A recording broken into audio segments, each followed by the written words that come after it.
Starting exercise 10.2 तो उसका पहला जो क्वेश्चन है क्वेश्चन नंबर 1 वो एक एमसीक्यू है, लेकिन वो छोटा सा एमसीक्यू नहीं है, काफी मतलब कैलकुलेशन वाली चीज है। फ्रॉम अ पॉइंट क्यू, एक पॉइंट से the length of the tangent, tangent की जब बात आती है तो वी हैव टू याद रखना है कि टेंजेंट सिर्फ सर्कल को होता है और किसी चीज को टेंजेंट मतलब आएगा आएगा आगे पढ़ने में, लेकिन अभी के लिए हमें ऐसा ही पता है कि टेंजेंट सिर्फ सर्कल को होता है। कर्व्स के लिए बहुत सारी चीजें के लिए टेंजेंट होगा आगे जब आगे बढ़ोगे, लेकिन 10th में सर्कल को टेंजेंट होता है। तो हमें क्या बोला है कि टेंजेंट है, तो टेंजेंट है तो सर्कल है। तो circle from a point Q, एक पॉइंट है क्यू, यहां से ये सर्कल को टेंजेंट ड्रॉ करते हैं ऐसे, इसको टेंजेंट कंसीडर कर लेना। ओके, तो एक टेंजेंट ड्रॉ करते हैं एंड द डिस्टेंस सर्कल, देखो फिर से, from a point Q the length of the tangent to the circle is 24 centimetre, यानी कि ये जो टेंजेंट की लेंथ है that is 24 centimetre and the distance Q from the centre, अगर यहाँ पे हम उसका सेंटर कंसीडर करें, सेंटर को अगर हम ओ बोलते हैं, तो this distance is 25 centimetre. Okay, the radius of the circle, तो ये हमें ढूंढना है रेडियस। अगर रेडियस, यानी रेडियस क्या होता है, सेंटर से कोई भी पॉइंट के ऊपर, सर्कल के कोई भी पॉइंट के ऊपर सेंटर से बनाई गई लाइन जो है दैट इज द रेडियस। ठीक है, तो ये हमारी रेडियस हो गई। इसको अगर हम नाम पी दे तो ओपी का जो लेंथ है वो हमें ढूंढना है। अभी थियोरम 10.1 हमें वैसा बोलता है कि अगर कोई टेंजेंट है और टेंजेंट के ऊपर ही एग्जैक्ट रेडियस बनाई जाए तो they will intersect at 90 degree, यानी कि ये एक राइट एंगल ट्राइंगल बनाने में हमें हेल्प करेगा। देखो हम क्या बोल रहे हैं यहाँ पे, PQ जो है that will be perpendicular to OP। किसने बोला, हमें बोला थियोरम 10.1 में। यानी कि ट्राइंगल OPQ जो है, देखो ट्राइंगल OPQ जो है is right angled at P, यानी कि एंगल P जो है that is 90 degree. Angle P हमारा 90 डिग्री हुआ। अभी जब राइट एंगल आता है तो एक इंसान जो है वो दौड़ के आ जाता है कि मुझे कंसीडर करना भैया, क्या नाम है उसका, उसका नाम है यस पाइथागोरस। तो पाइथागोरस अप्लाई करेंगे हम, अप्लाइंग पाइथागोरस थ्योरम। ओके, तो थ्योरम को अप्लाई करेंगे तो that will B side square, देखो दोनों साइड जहां पे राइट एंगल बनता है उसका स्क्वायर करना रहता है, OP square plus PQ square equal to OQ square. This is the hypotenuse, this two are the sides. तो हमें करना है OP square plus PQ square, OP square plus PQ square equal to OQ square. तो therefore OP क्या है हमारा, OP देखो OP हमें ढूंढना है, OP is the radius right, तो OP हमें ढूंढना है प्लस PQ है 25, देखो सॉरी PQ इज 24, तो 24 square equal to OQ square is 25 square. OP square plus इसका स्क्वायर होता है 576, ओके, और इसका होता है 625, तो OP square equal to 625 minus 576 उधर जाके माइनस हो गया। OP स्क्वायर इक्वल टू, देखो ये सारे ना ट्रिपलेट्स है, यहाँ पे अगर आप मतलब कैलकुलेट नहीं भी करना चाहो, डायरेक्टली MCQ का आंसर देना चाहो तो द आंसर विल बी 7। कैसे होगा, 7 24 25 से पाइथागोरस ट्रिपलेट, जिसमें ये 24 है 25 है, तो इसको माइनस करोगे तो भी आंसर क्या आएगा 49। 625 माइनस 576 इज 49। अभी हम करेंगे OP इक्वल टू, यहाँ से अगर स्क्वायर निकालना है तो सामने वाले को रूट में डालना पड़ेगा, तो OP equal to root of 49, therefore OP equal to 7। तो ये हमारा आंसर हो गया, समझ में आ रहा है। 7 यहाँ से क्लियर था, यहाँ पे अगर ये 24 है 25 है then it can be 7 only, वहां पे वो 7 ही हो सकता है because the Pythagoras triplet is 7 24 25। वैसे 3 4 5 का है, बहुत सारे ट्रिपलेट्स है, अगर आप गूगल सर्च करोगे या फिर अपने टीचर्स को पूछोगे कि पाइथागोरस ट्रिपलेट, मैंने भी यहाँ पे लिखा है तो देख लेना, पाइथागोरियन ट्रिपलेट ही याद रखने हैं, तो ये सारे कैलकुलेशन जो है वो कम हो जाएगा।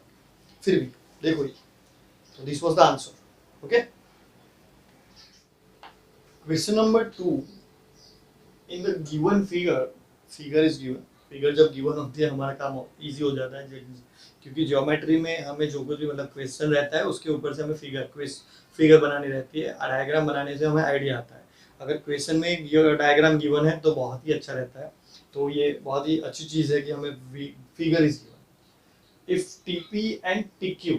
TP and TQ are the two tangents to a circle with center O, यानी कि O एक सेंटर है, TP and TQ are the tangents given, such that angle POQ, देखो यहाँ पे बोला है एंगल POQ, यानी कि ये वाला जो एंगल है दैट इज 110, PTQ यानी कि ये हमें ढूंढना है, देखो ये वाला एंगल हमें ढूंढना है, क्वेश्चन मार्क।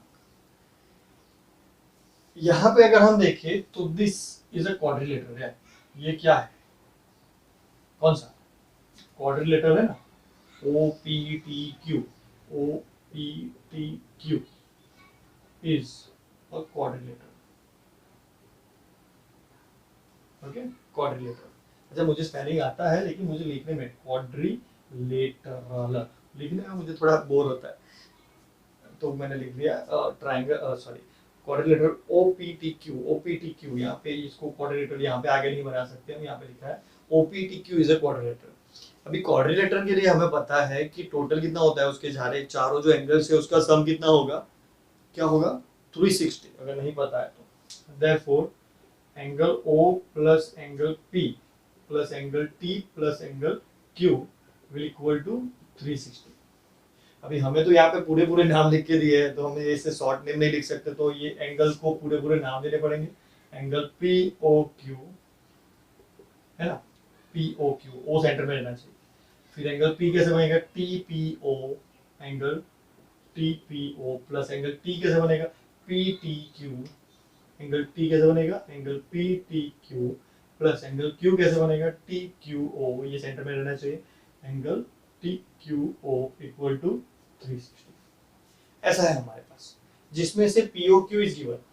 POQ कितना बोला है हमें, 110, 110 degree.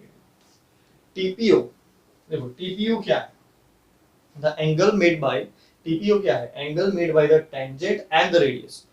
Tangent and the radius, याद करो टेंजेंट एंड द रेडियस क्या होता है, थ्योरम 10.1 हमें बोलता है कि जब टेंजेंट और रेडियस एक दूसरे के साथ इंटरसेक्ट होते हैं तो वो हमेशा 90 डिग्री पे ही इंटरसेक्ट होते हैं, यानी कि this angle is 90 degree. Similar TQ is a tangent, OQ is a radius, तो यहाँ पे भी क्या हो जाएगा 90 डिग्री, यानी कि ये 90 है, ये भी 90 है। तो हमें जो एंगल्स पता है वो लिख देंगे, TPO जो है that is 90 degree plus PTQ वो हमें ढूंढना है, एंगल PTQ हमें ढूंढना है, फिर TQO again it is 90 degree equal to 360। तो हमें टोटल करना है 110 plus 90 that is 200, 200 plus 90 that is 290। तो एंगल PTQ प्लस ये सारे numbers 200 plus 90 that is 290 equal to 360। Therefore angle PTQ equal to 360 minus 290, बहुत इजी हो गया, अभी तो कैलकुलेशन ही है simple. Angle PTQ equal to 360 minus 290 क्या होगा, 360 minus 290 that will be 70 degree, okay. तो ये हो गया PTQ इक्वल टू 70, जो हमारा ऑप्शन में आंसर रहेगा वो हम उसको ब्लॉक कर देंगे, यानी कि this is the right answer. Clear है, तो ऐसे हमें देखना है, थ्योरम्स हमें पता रहेंगे तो हम इजीली कैलकुलेट कर पाएंगे। आगे देखते हैं question number 3, if tangents PA and PB from a point P। तो हम क्या कर रहे हैं, एक सर्कल बना रहे हैं, उसको सेंटर दे देंगे, सेंटर का नाम जनरली O रहता है, अगर चेंज रहेगा तो हम चेंज कर देंगे बाद में, अभी के लिए उसको O रहने देते हैं। एक P है, tangents PA and PB from a point P to a circle, यानी कि एक पॉइंट से दो टेंजेंट बनाने हैं, एक टेंजेंट होगा PA और दूसरा टेंजेंट होगा PB। तो ये एक बात समझ लो, थ्योरम 10.2 हमें ऐसा बोलता है कि अगर एक पॉइंट, एक्सटर्नल पॉइंट, सर्कल के बाहर के पॉइंट से एक सर्कल को सिर्फ और सिर्फ दो टेंजेंट बन सकते हैं और दोनों टेंजेंट की जो लेंथ है यानी कि PA एंड PB जो है दैट विल बी इक्वल।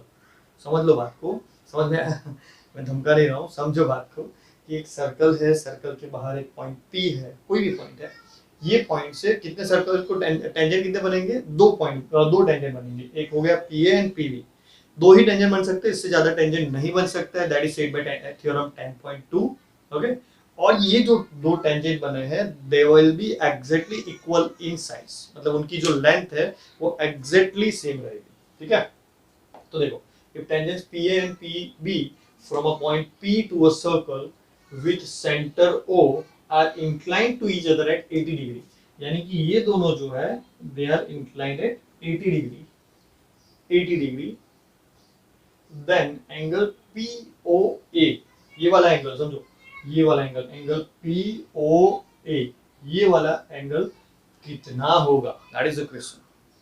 आगे वाले ही क्वेश्चन में हमने देखा कि दिस मेक्स, देखो PAOB makes a quadrilateral, PAOB quadrilateral बनाता है जिसमें ये टेंजेंट और रेडियस के बीच में जो एंगल रहता है दैट इज 90 डिग्री, ये वाला जो एंगल रहता है दैट इज अगेन 90 डिग्री, ये दोनों एंगल जो है 90 हो गए, ठीक है। तो हम ऐसा भी बोल सकते हैं कि ये 90 यानी कि 180 तो निकल चुका क्वाड्रिलेटरल में से, 360 में से 180 इन दोनों ने रख लिया तो कितना बचा 180 ओनली। तो हम ऐसे भी कर सकते हैं कि ये दोनों सामने सामने जो एंगल है ये दोनों मिलके, यानी कि एंगल P और एंगल O, ये पूरा वाला, इसकी बात कर रहा हूं मैं, आधे पे तो बाद में आएंगे अभी, ये पूरा एंगल और ये वाला एंगल, ये दोनों एंगल जो है P और O मिलके कितना बनाएगा 180। हम ऐसे नहीं जाते, हम नॉर्मली जाते हैं एंगल AOB जो है हमें ढूंढना है। तो फॉर क्वाड्रिलेटरल PAOB, देखो PAOB angle P plus angle A, हमें इसका भी पूरा नाम लिखने रहता है, राइट। तो हम पूरा नाम ही लिख लेते हैं पहले से ही।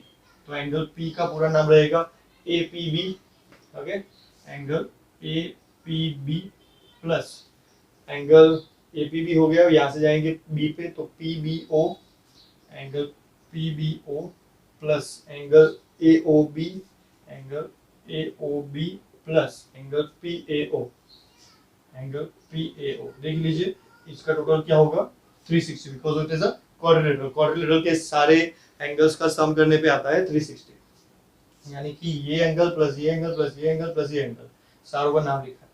अभी देखिए APB is given as 80 degree, right. तो हमें यहाँ पे बनाना है 80 degree plus PBO that is the angle between the tangent and the radius is 90 degree plus angle AOB जो कि हमें नहीं पता है तो हम उसको ही ढूंढने की ट्राई कर रहे हैं। फिर angle PAO that is again the angle between the tangent and the radius and that is again 90 degree equal to 360, therefore 80 plus 90 plus 90, तो एंगल AOB plus 90 plus 90 हो गया 180, 180 plus 80 हो गया 260, तो 260 equal to 360, therefore angle AOB equal to 360 minus 260, angle AOB equal to 100, यानी कि ये जो पूरा एंगल है, ये वाला जो पूरा ये दिस वन, ये जो एंगल है दैट हैज बिकम 100। अभी ये दोनों सेम है, ओके, तो इधर और इधर सेम ही डिस्टेंस आएगा क्योंकि PA and PB are the exactly same और लेंथ, उनकी लेंथ सेम है, बीच में से इसने काटा है। तो हम डायरेक्टली यहाँ पे लिख सकते हैं कि एंगल POA क्या होगा, तो एंगल POA जो है वो 100 का आधा होगा, यानी कि 1/2 ऑफ एंगल AOB, ये जो पूरा एंगल है ना उसका ये आधा हो गया, ये भी आधा होगा, therefore angle POA equal to 1/2 of AOB क्या है हमारा, AOB इज 100, AOB का आंसर है 100, यहाँ से ले लिया हमने, therefore angle POA equal to 1/2 of 100 is 50। So हमारा ऑप्शन कौन सा आएगा, A, this is the right answer. समझ में? तो ये हो गया क्वेश्चन नंबर 3, अच्छे से देखो इसको, ओके। आगे बढ़ते हैं next question, that is question number 4। Question number 4 says prove that the tangents drawn at the ends of the diameter of a circle are parallel।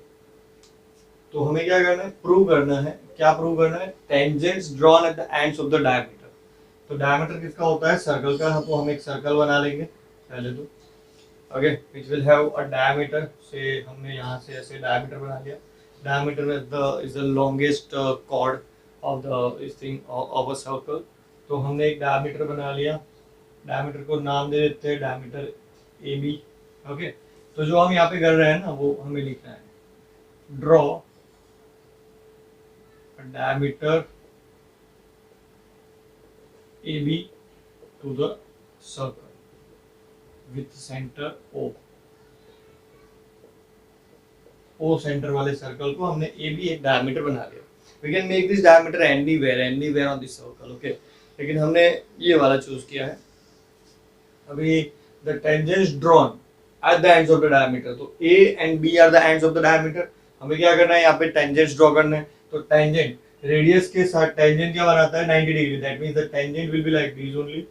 ऐसा एक टेंजेंट जाएगा जिसको हम नाम दे देते हैं पी क्यू। ओके, और एट द एंड्स, यानी कि एक ये एंड है जहां पे हमने टेंजेंट बनाना था और दूसरा ये एंड है जहां पे हम फिर से एक टेंजेंट बनाएंगे। तो दूसरा टेंजेंट कुछ ऐसे हो गया हमारा, दैट टेंजेंट उसको नाम देते हैं आर एस। ओके, ये यहाँ पे इंटरसेक्ट कर रहा है, another tangent is R S. अभी हमने ये जो किया, तो आगे हमने क्या किया, draw a tangent PQ passing from A, है ना, ए में से पास होने वाला टेंजेंट PQ बनाया हमने। दूसरा हमने क्या किया, ड्रॉ अ टेंजेंट, दूसरे टेंजेंट का नाम है RS, tangent RS passing from B।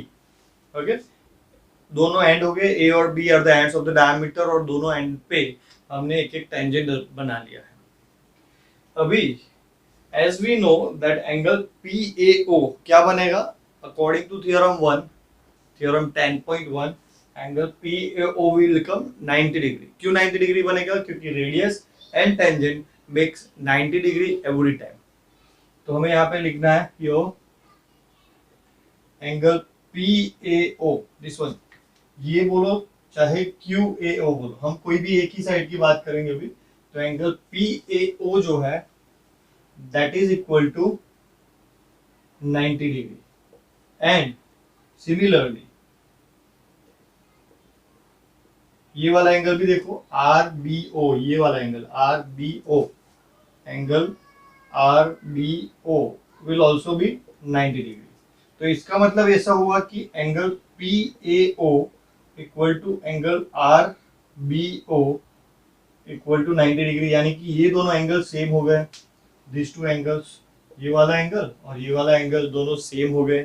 Okay, तो एज यहां से दिख रहा है कि ये दोनों एंगल सेम हो गए, तो हम क्या बोल सकते हैं, देखो एक होता है हमारे पास अल्टरनेट एंगल्स, ये दिख रहा है अल्टरनेट एंगल्स। जैसे alternate angles are the angles which are inside the two parallel lines, दोनों दो पैरेलल लाइंस के बीच में अगर एक ट्रावर्स बनाया जाए, ट्रावर्सल क्या होता है, देखो ऐसी एक फिगर आपने देखी होगी आगे कहीं पे, ये दो पैरेलल लाइंस है and this one is the traversal.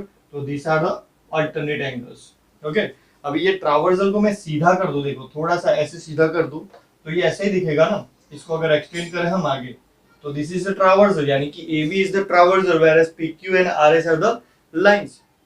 हम ऐसा बोलते हैं कि दो लाइंस अगर पैरेलल हो तो ट्रावर्सल के अंदर रहे दोनों अल्टरनेट एंगल्स जो है दे विल बी सेम। ठीक है, अभी हमें उल्टा बोलना है, हमारे जो एंगल्स जो है दे आर कमिंग सेम, मतलब वो सेम आ रहे हैं। तो हमें ऐसा बोलना है कि दोनों एंगल सेम है, दोनों एंगल सेम है, और वो अल्टरनेट एंगल्स है that are inclined by the that are made by the traversal between two lines, that's why the lines are parallel। समझ में आया, उल्टा बोले, पहला हम क्या बोलते थे कि दो लाइंस पैरेलल है, ट्रावर्सल है, तो अल्टरनेट एंगल्स इक्वल होते हैं। अभी हम बोलेंगे alternate angles are equal, there is a transversal too, तो ये दोनों लाइंस पैरेलल ही होनी है, ऐसा उल्टा हमें समझाना है। therefore यहाँ पे लिखेंगे हम, क्या लिखेंगे, therefore AB is a traversal between two lines, कौन कौन सी लाइन के बीच में, PQ एंड इसको भी हमने लाइन ही बना दिया, देखो कि P Q and R S ये दोनों लाइंस के बीच में ट्रावर्सल है, where PAO and RBO are where alternate angles, angle PAO and angle PAO and angle RBO are equal. Therefore directly अभी लिख देना है कि ऐसा अगर होता है तो ये दोनों लाइन क्या होगी, पैरेलल होगी, angle line parallel PQ equal to line RS. वही हमें प्रूव करना था एंड वी आर डन. समझ में आया? हमें ये थोड़ा बहुत उल्टा समझना है, समझ गए होंगे, फिर से नहीं बोलूंगा. तो ये है हमारा आंसर, सॉल्यूशन. आगे देखते हैं next question, question number 5. Question number 5, prove that. Again एक प्रूव दैट वाला सम है. ये वाले सम थोड़े टफ रहते हैं ना. Prove that the perpendicular at the point of contact. क्या बोला? Perpendicular at the point of contact to the tangent to the circle passes through the centre only. क्या बोलना चाहते हैं? बहुत हैवी हो गया. क्या बोलना चाहते हैं मैं इजी में समझा देता हूँ. ऐसा बोल रहे हैं कि अगर सर्कल को एक टेंजेंट बनाया जाए, एक सर्कल है और इसको एक टेंजेंट बनाया जाए. ये टेंजेंट थोड़ा इधर उधर हो गया मेरे से, चलेगा लेकिन आपको, है ना. तो सर्कल टेंजेंट, सर्कल को एक टेंजेंट बनाया जाए तो उसको जो परपेंडिकुलर बनाएंगे that will compulsorily pass through the centre only. बात समझ में आ रही है? ऐसा हमें प्रूव करना है कि हमें जो टेंजेंट के ऊपर परपेंडिकुलर हम बनाएंगे वो सेंटर में से ही पास होगा, वो कहीं और से पास नहीं हो सकता है. That we have to prove. Okay, तो हम क्या करेंगे, विल ड्रॉ अ सर्कल. यहाँ पे भी हम करेंगे draw a circle with centre O, draw circle with centre O and make a tangent A B. और एक हम टेंजेंट बना लेंगे ए बी. तो लिखेंगे यहाँ पे draw a circle with center O and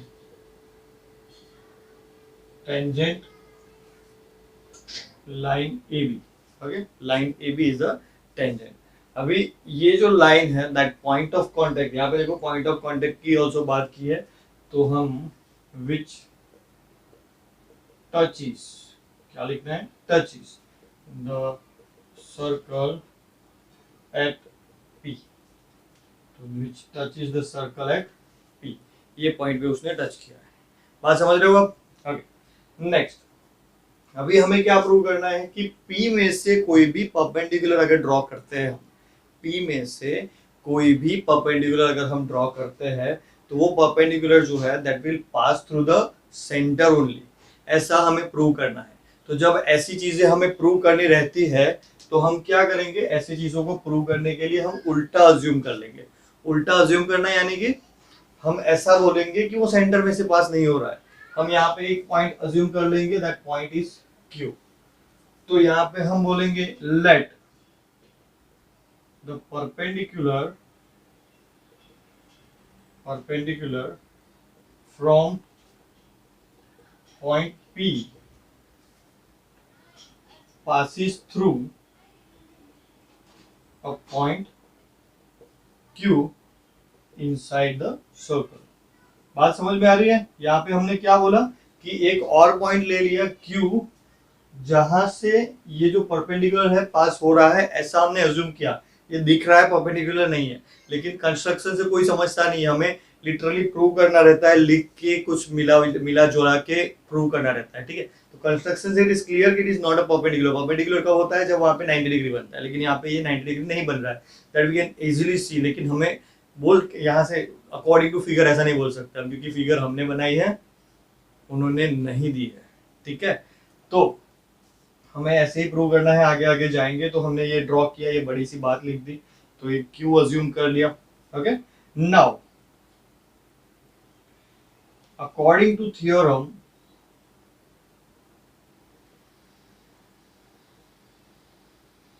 theorem 10.2 क्या बोलता है कि this makes 10.1 this makes 90 degree only.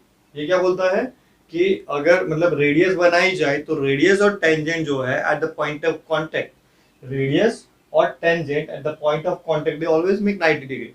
तो according to theorem 10.1 angle OPA equal to 90 degree. Okay, angle OPA, this one, ये वाला एंगल जो है इट इज मेकिंग 90 डिग्री, वो हमें थ्योरम 10.1 बताता है।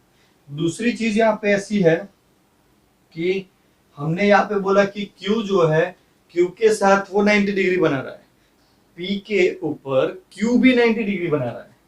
Here according to our assumptions, according to our assumption, हमने क्या एजम किया है यहाँ पे, which touch is the point P, and यहाँ पे हमने क्या किया, लेट यानी अज्यूम करना, लेट यानी अज्यूम करना, तो हमने अज्यूम किया let the perpendicular from point P passes to the point Q, यानी कि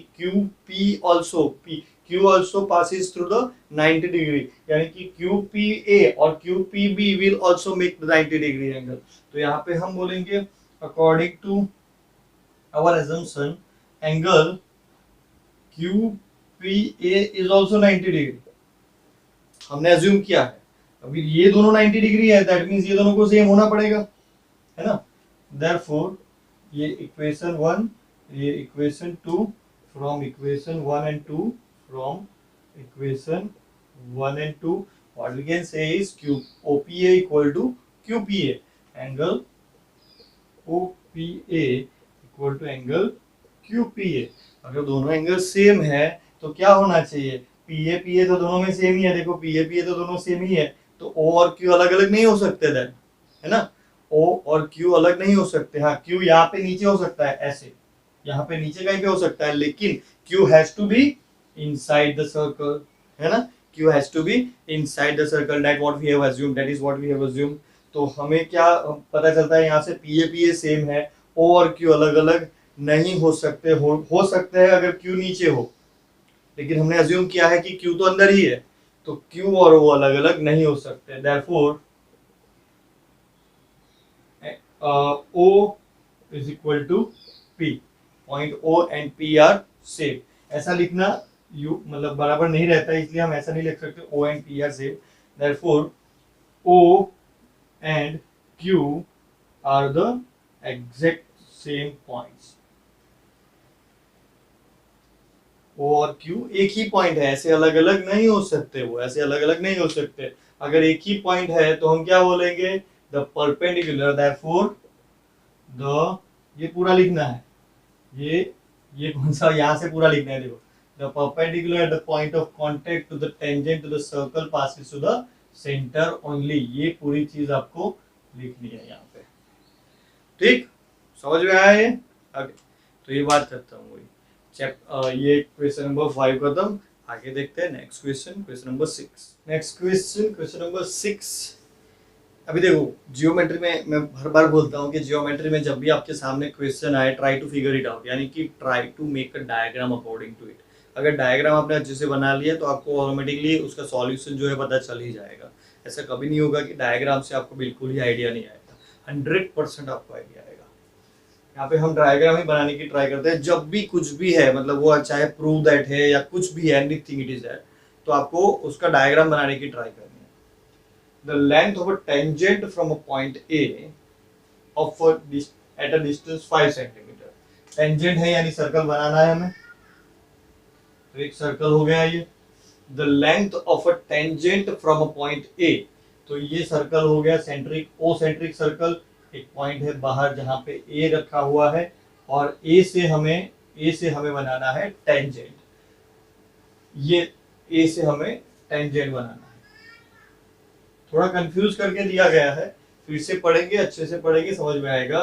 the length of a tangent, length of a tangent, ये लेंथ ऑफ द टेंजेंट जो नहीं बोली है अभी, लेकिन the length of the tangent यहाँ पे हम कॉमा लगा देते हैं, from a point A at a distance 5 centimetre from the centre, यानी कि ये जो पॉइंट है that is at 5 centimetre from the centre, circle के सेंटर से पॉइंट ए जो है दैट इज 5 सेंटीमीटर। आपको ये गलती नहीं करनी है, इसको 5 सेंटीमीटर नहीं बोलना है, इसलिए मैंने यहाँ पे कॉमा लगाया। The length of the tangent is 4 centimetre. देखो ये अंडरलाइन वाली पूरी चीज समझो आप, the length of a tangent is 4 centimetre, लेकिन ये जो टेंजेंट है वो कहां से बनाया गया है, the tangent is made from the point A which is at a distance 5 centimetre from the centre of the circle, यानी कि ये पॉइंट ए 5 सेंटीमीटर पे है और वहां से एक टेंजेंट खींचा गया है सर्कल पे जिसकी लेंथ है 4 सेंटीमीटर, यानी कि this length basically is 4 centimetre. हमें क्या ढूंढना है, फाइंड द रेडियस। तो रेडियस कैसे होगी, जो टच पॉइंट रहेगा, contact point, point of contact, यहाँ पे हम एक लाइन बना देंगे, that will be the radius. और हम अभी तक तो जान ही गए हैं कि this angle is always 90 degree according to theorem 10.1। तो यहाँ पे हम लिख देंगे according to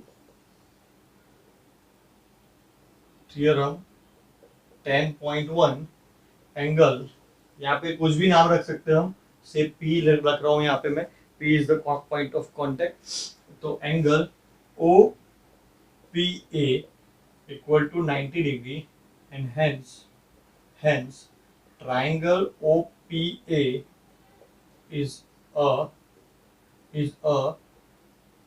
right angled, it is right angled at P, ऐसा बोल सकते हैं हम, है ना। ट्राइंगल OPA में P जो है it is 90 degree. Simple words में अगर नहीं भी लिखना है तो चलेगा ये। तो जब भी पहले से जब भी एक राइट एंगल ट्राइंगल आ जाता है तो हमारा एक इंसान है जो बोलता है मैं हूँ, मुझको कंसीडर करो, मैं हूँ, मुझको कंसीडर करो। कौन सा इंसान है वो है पाइथागोरस। Yes, Pythagoras. तो पाइथागोरस, तो अकॉर्डिंग टू पाइथागोरस थ्योरम क्या होगा, पाइथागोरस थ्योरम के हिसाब से side square plus side square equal to hypo square. देखो हमारा राइट एंगल जब ऐसे बनता है तो हमें इजीली समझ में आ जाता है, क्योंकि राइट एंगल यहाँ पे 90 डिग्री यहाँ पे होता है, तो इसका स्क्वायर करना है प्लस इसका स्क्वायर करना है इक्वल टू इसका, ये उल्टा है। ओके, हमें क्या ध्यान में रखना है, हाइपोटेन्यूज कौन सा होता है, जो 90 डिग्री के सामने होता है, जो 90 डिग्री के सामने होता है वो होता है हाइपोटेन्यूज। तो 90 डिग्री यहाँ पे, तो सामने वाला यानी कि OA becomes the hypotenuse here, right. तो यहाँ पे हम लिखेंगे OA स्क्वायर यानी कि side square OP square plus PA square equal to OA square. तो हम लिखेंगे OP square plus PA square equal to OA square. समझ में आया, side square plus side square equal to hypo square. तो OP square यानी कि radius है वो हमें ढूंढना है, plus PA square, PA is what, PA क्या है 4 centimetre, as you can see it is 4 centimetre. तो 4 square equal to OA is 5 square, therefore OP square plus 16 equal to 25। तो OP square equal to 25 minus 16 उधर जाके minus हो गया। तो OP square equal to 25 minus 16 is 9, therefore OP equal to under root of 9, therefore OP equal to 3, है ना। 3 square is 9, therefore under root of 9 is 3। तो हमारे पास आंसर क्या आया, ये आ गया 3 सेंटीमीटर। तो यहाँ पे लास्ट में हमें लिखना है therefore radius equal to 3 centimetre. जब हमें all the things are given in centimetre तो याद रखना है कि लास्ट में इसके पीछे भी सेंटीमीटर लगाया जाए, नहीं तो अच्छे स्टूडेंट्स के मार्क्स, मतलब अच्छे जब आपके मार्क्स आ रहे हो ना, तो ये सारी चीजें जो है आपको हार्म करेगी, harm in the sense marks कटाएंगी, ठीक है। तो दिस इज द सॉल्यूशन, देख लीजिए आप। नेक्स्ट क्वेश्चन, क्वेश्चन नंबर आगे बढ़ते हैं हम क्वेश्चन नंबर 7 की। Question number 7, to concentric circles. Concentric circles क्या होते हैं, बेसिकली जिसका सेंटर एक ही हो, यानी कि हम ऐसे बता सकते हैं कि एक सर्कल है और उसके ऊपर ही दूसरा भी सर्कल है, ऐसे। This are the concentric circle जो ही एक ही सेंटर पे लेके दो अलग अलग रेडियस पे बनाए गए रहते हैं। तो ये है सेंटर, यहाँ से पहले ये सर्कल बनाया, फिर यही सेंटर से दूसरा सर्कल भी बनाया गया है, right. So these two are the concentric circles. Two concentric circles of radius 5 centimeter and 3 centimeter. यानी कि इसका जो रेडियस है that is 3 सेंटीमीटर और ये वाले का यानी कि बड़े वाले का जो रेडियस है that is 5 centimetre. Okay? Find the length of the chord of a larger circle which touches the smaller circle. Chord क्या होता है, जो सर्कल के ऊपर, मतलब सपोज ये सर्कल है तो ये होता है कॉर्ड, सर्कल के दो पॉइंट को टच करे। तो ऐसा लाइन सेगमेंट जो सर्कल के दोनों पॉइंट को टच करे, अगर कॉर्ड को ही हम आगे खींच के एक लाइन बना ले तो ये हो जाता है सेकेंड। समझ में आ रही है बात। Chord is a line segment which touches the circle in 2 points, जबकि secant is a line, it is not a line segment. खाली फर्क इतना ही है, कॉर्ड और सेकेंड के अंदर इतना ही फर्क है that chord is a line segment, line segment तो पता होगा, और जो हमारा सेकेंड है दैट इज अ लाइन। तो यहाँ पे हमें क्या बनाना है, हमें कॉर्ड बनाना है which chord of the larger circle which touches the smaller circle. तो हम यहाँ से बनाएंगे, एक कॉर्ड बना लिया जो इसको ऐसे टच करता है, समझ में आया? एक कॉर्ड बनाया जो यहाँ पे इसको टच करता है। थोड़ा मेरा टेढ़ा हो गया, सीधा कर लेता हूं मैं। तो this is a chord which touches the smaller circle, ठीक है। क्या बोला, the length of the chord of a larger circle which touches the smaller circle. तो हमने बना लिया। हमें क्या बनाना है, हमें क्या ढूंढना है, इसका लेंथ से। इसको अगर हम नाम दे दे तो नाम से ए बी दिया, और ये टच पॉइंट को हम पी बोले अगर, और सेंटर जो है उसको अगर हम ओ बोलते हैं। और डायग्राम बनाना कंपलसरी है, मतलब यहाँ पे बनाएंगे तो ही हमें समझ में आएगा और अच्छे से समझ में आएगा बैठे हुए। तो ये हो गया ए बी और उसका सेंटर है P. Obviously P will be the centre, right. क्यों सेंटर होगा, क्योंकि ये सेंटर में रहेगा, सेंटर से पास होने वाली लाइन पे है, राइट। और P will be the centre. तो यहाँ पे अगर हम देखें तो ओ बी क्या है, देखो O B is again the radius of the larger circle, जिसकी लेंथ क्या होगी 5 सेंटीमीटर। सिमिलरली अगर हम ओपी की बात करें तो ये क्या हो जाएगा 3 सेंटीमीटर, है ना। OP will be 3 centimetre. क्यों, क्योंकि वो तो छोटे वाले सर्कल की रेडियस है। बात समझ में आई? ओके।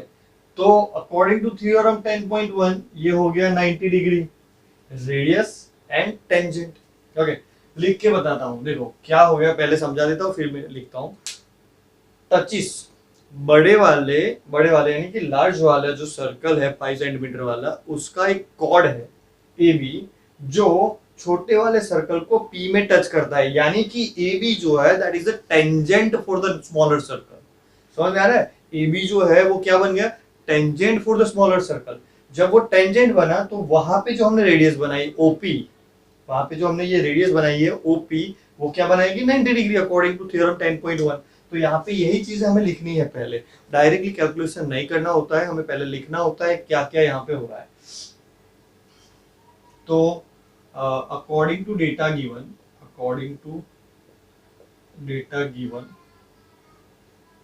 कॉर्ड ए बी क्या है, chord line segment A B of the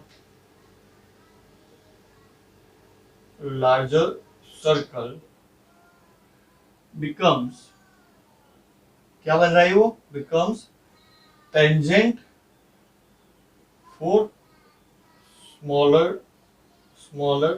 circle। Okay, ये क्या बन रही है, tangent for the smaller circle. अभी वो स्मॉलर सर्कल के लिए टेंजेंट बन रही है। therefore according to theorem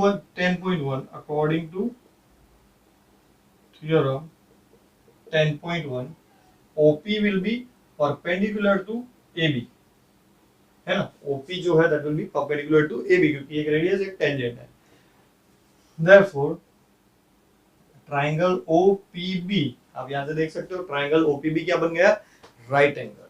OPB is right angled at P, है ना, P पे वो राइट एंगल बन गया। तो therefore applying Pythagoras theorem,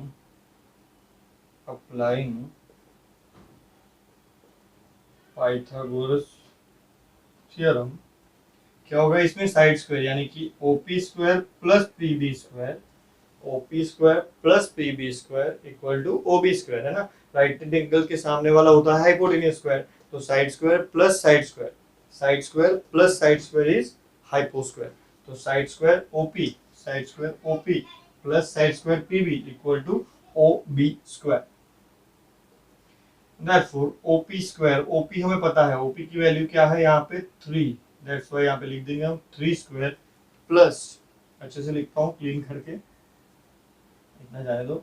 OP square is 3 square plus PB square is PB square equal to OB square, OB is 5, therefore 9 प्लस PB square equal to 25, PB square equal to 25 minus 9, therefore PB square equal to 25 minus 9 क्या होगा 16, yes.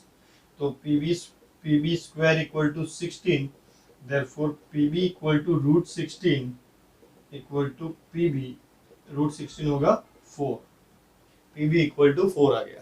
भाई यहाँ पे खुश नहीं होना है, ये आंसर नहीं है, हमें क्या ढूंढना है the length of the chord, क्या ढूंढना है हमें the length of the chord, यानी कि ए बी ढूंढना है, बेसिकली हमें ए बी का लेंथ ढूंढना है, हमने तो अभी पीबी ही ढूंढा है। लेकिन जैसे ही हमें यहाँ से अकॉर्डिंग टू द कंस्ट्रक्शन हमें समझ में आ रहा है कि पी जो है that is the centre of this A B, तो यहाँ पे हम ऐसा लिख सकते हैं therefore A B equal to 2 PB, है ना। ए बी का जो लेंथ होगा वो कितना होगा पीबी से डबल होगा, therefore A B equal to 2 into PB क्या है हमारा 4, therefore A B equal to 4 two ज़ा 8 centimeter, and this is the final answer. Therefore the length of the chord is 8 centimeter, तो यहाँ पे लिख देंगे हम therefore length of chord equal to 8 centimetre, ऐसे हमें ये पूरा आंसर लिखना रहता है। समझ में आया ये? सही है। तो ये है आपका सॉल्यूशन क्वेश्चन नंबर 7 का। मैं आपको बता दूं ये जो क्वेश्चन है that is most IMP for your exams, ये बहुत ही ज्यादा आईएमपी है ये एग्जाम्स के लिए, तो अच्छे से याद कर लेना। ये मतलब एग्जाम्स में ऐसा नहीं बोल रहा हूँ कि मैं एग्जैक्ट 3 5 को बदल के वो 12 13 12 ऐसा कुछ कर सकते हैं, ओके 5 12 13 मतलब ये पाइथागोरस ट्रिपलेट की बात कर रहा हूँ, तो ये नंबर्स जो है वो चेंज कर सकते हैं, लेकिन question will be right exactly this, solve भी ऐसे ही होगा। तो मोस्ट आईएमपी क्वेश्चन। आगे बढ़ते हैं next question, that is question number 8.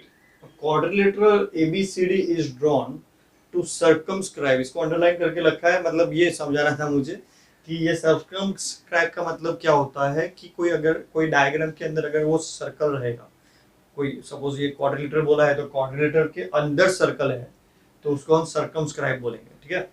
तो ABCD is drawn to circumscribe a circle, see figure according to figure, figure is also given, तो हमारा काम थोड़ा बहुत इजी हो जाता है।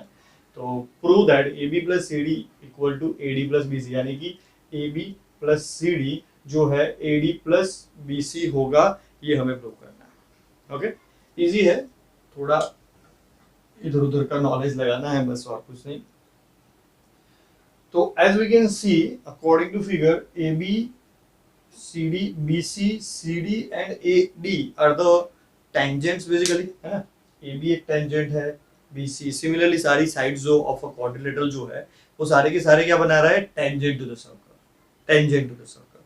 अभी टेंजेंट जब बनाते हैं तो अगर हमने थ्योरम 10.2 ऐसा बोलता है हमें कि एक सर्कल है और सर्कल के बाहर कोई पॉइंट है से A, तो अगर वो दो मतलब it can make maximum 2 tangents to the circle, और वो दोनों टेंजेंट जो रहेंगे, यानी कि अगर यहाँ से देखे तो एक AP बन रहा है एक AS बन रहा है, AP एंड AS, तो ये दोनों की साइज जो है लेंथ जो है that will B exactly same, that is said by the theorem 10.2। समझ में आया? थ्योरम 10.2 हमें बोलता है ऐसा कि सर्कल के बाहर अगर पॉइंट है, सर्कल के बाहर एक पॉइंट है, तो that point can make only 2 tangents, maximum वो 2 टेंजेंट बना सकता है, और वो दोनों टेंजेंट जो है उन दोनों की साइज यानी कि उनकी जो लेंथ है वो सेम रहेगी। तो यहाँ पे हम देखें तो अकॉर्डिंग टू थ्योरम 10.2 से हमें क्या पता चलेगा कि AP और AS सेम रहेंगे। बात समझ में आ रही है? सिमिलरली B के साथ देखो, B के द्वारा बनाए गए, B से बनाए गए 2 टेंजेंट है BA एंड BC, बट ये जो टच पॉइंट है that is BP and BQ will be the same. Okay, तो हम लिख देते हैं AP इक्वल टू AS, है ना, AP equal to AS। Similarly यही हमें अप्लाई करना है हर एक जगह पे, BP equal to BQ, BP equal to BQ, BP equal to BQ। अभी आप बताइए C के लिए क्या होगा, CR equal to CQ, C R equal to C Q, और डी के लिए क्या होगा, D R equal to D S, D R equal to D S. तो ये सारी बातें हो गई। ओके, अभी हमें प्रूव क्या करना है, A B plus C D. तो हम स्टार्ट करते हैं, A B plus C D equals, यहां से हमने स्टार्ट किया है, ठीक है, तो इसको हम लॉक करके याद रखेंगे कि हमने यहां से स्टार्ट किया है। A B plus C D equal to A B plus C D. तो ए बी क्या है, ए बी क्या है, ए पी बी बनता है ए बी, यानी कि ए बी को हम लिख सकते हैं A P plus P B, ऐसा लिख सकते हैं हम, A P plus P B. तो ए बी को हमने लिखा, देखो ए बी को एक ब्रैकेट बना लेते हैं और उसको लिखते हैं हम A P plus P B. बात समझ में आ रही है, ए बी को हमने लिख दिया A P plus P B. Similarly C D को हम क्या लिखेंगे, सी डी किधर है, देखो सी डी, तो सी डी को हम क्या लिखेंगे, C R plus R D और D R, C R plus D R, है ना, C R plus D R. समझ में आया, ये हमने ए बी को लिख दिया A P plus P B और सी डी को लिख दिया C R plus D R. अभी इसको थोड़ा बहुत हम देयरफॉर इसको लिख देते हैं हम A B plus C D, इसको कैरी करना है क्योंकि हमें ये साइड एल एच एस तो हमने ले चुके हैं ऑलरेडी।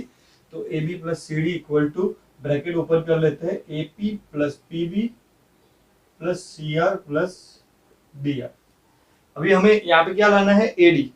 ओके, अभी ए डी को कैसे लिखोगे, देखो ए डी को कैसे लिखोगे, D S plus A S, है ना, D S plus A S.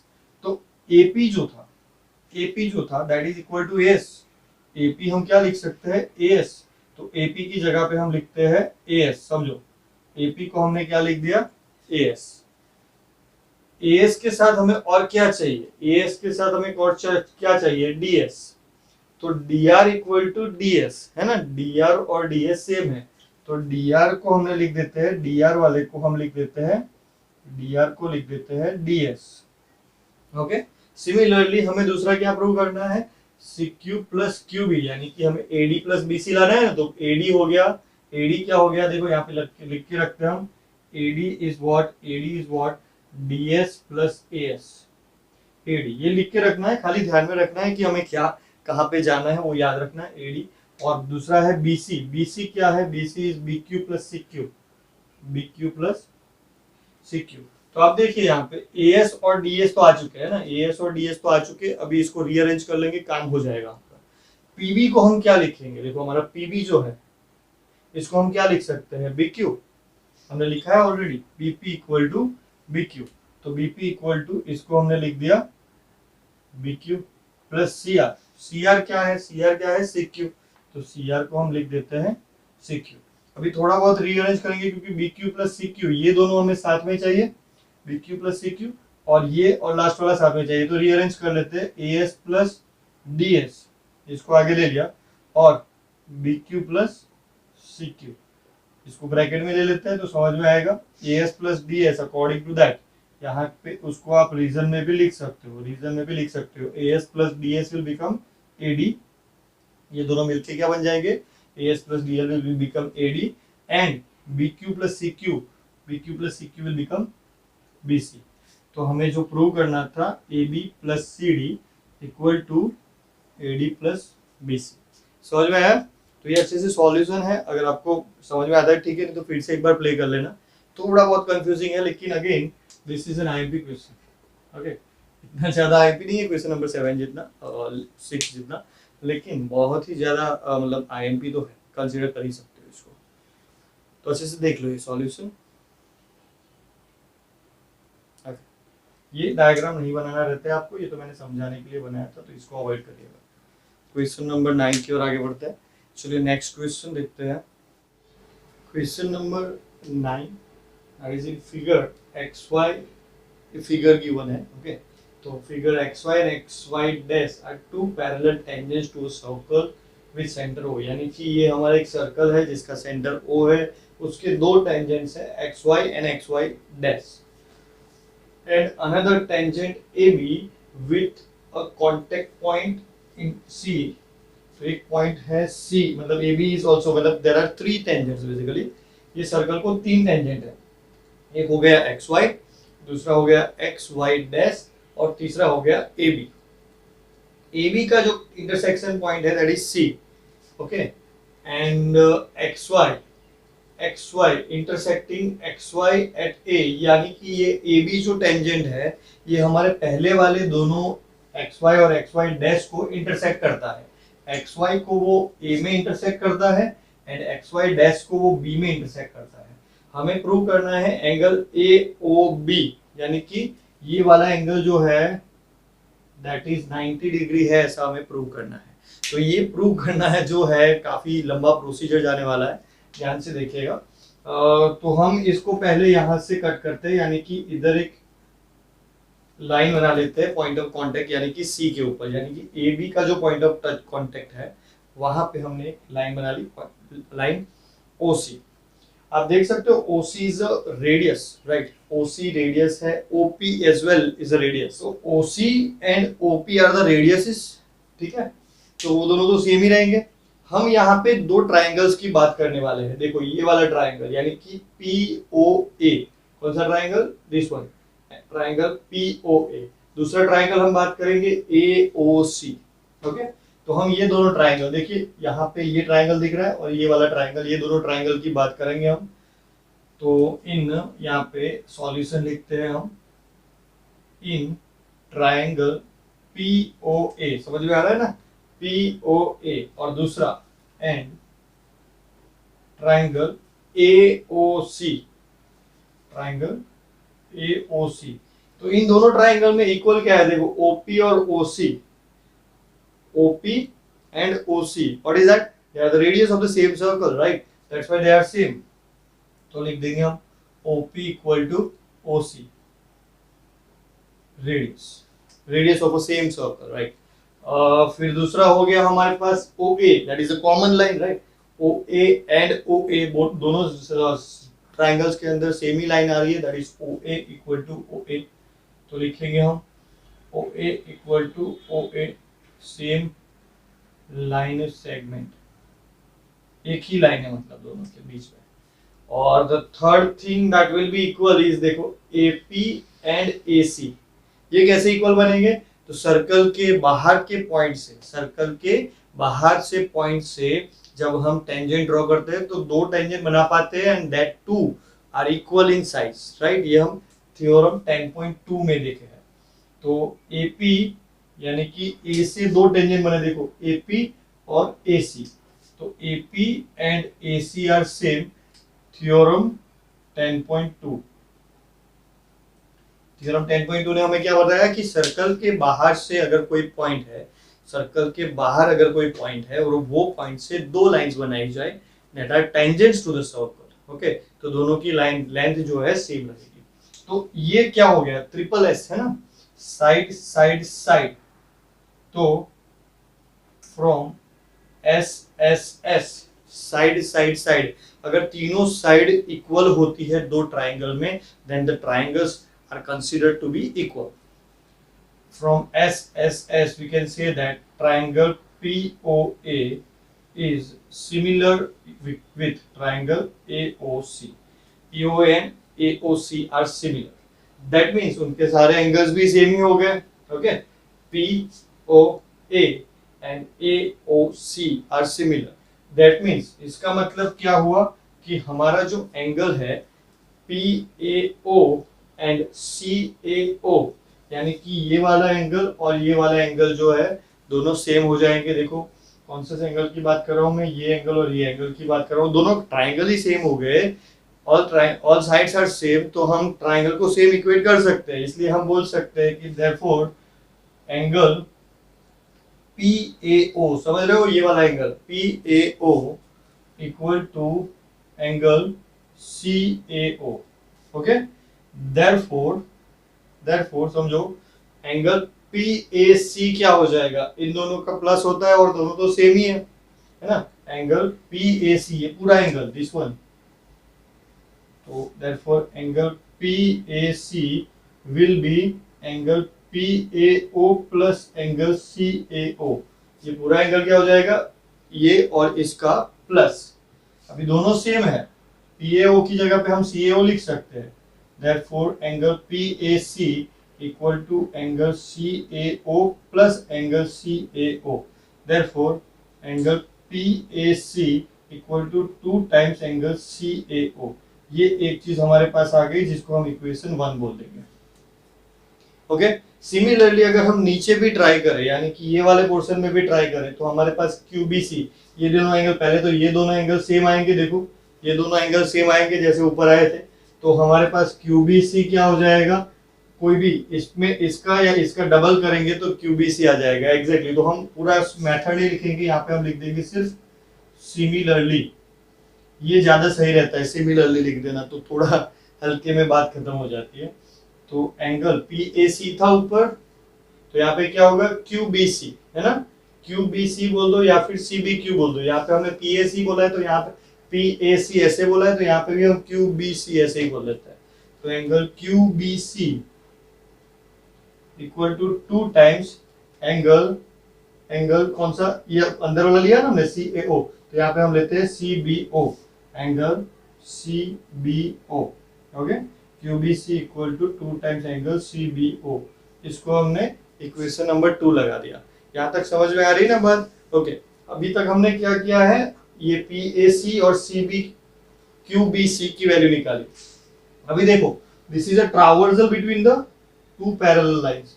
समझ रहे हो, ये ट्रावर्सल क्या होता है, ऐसी ऐसी फिगर्स हम पढ़े हैं आगे, ऐसी। तो this are the 2 parallel lines और उसके बीच में से एक ट्रावर्सल गया है। तो इसका मतलब ऐसा होता है कि ये एंगल और ये एंगल, ये दोनों इंटीरियर एंगल्स जो है उनका अगर प्लस करते हैं तो कितना आता है 180।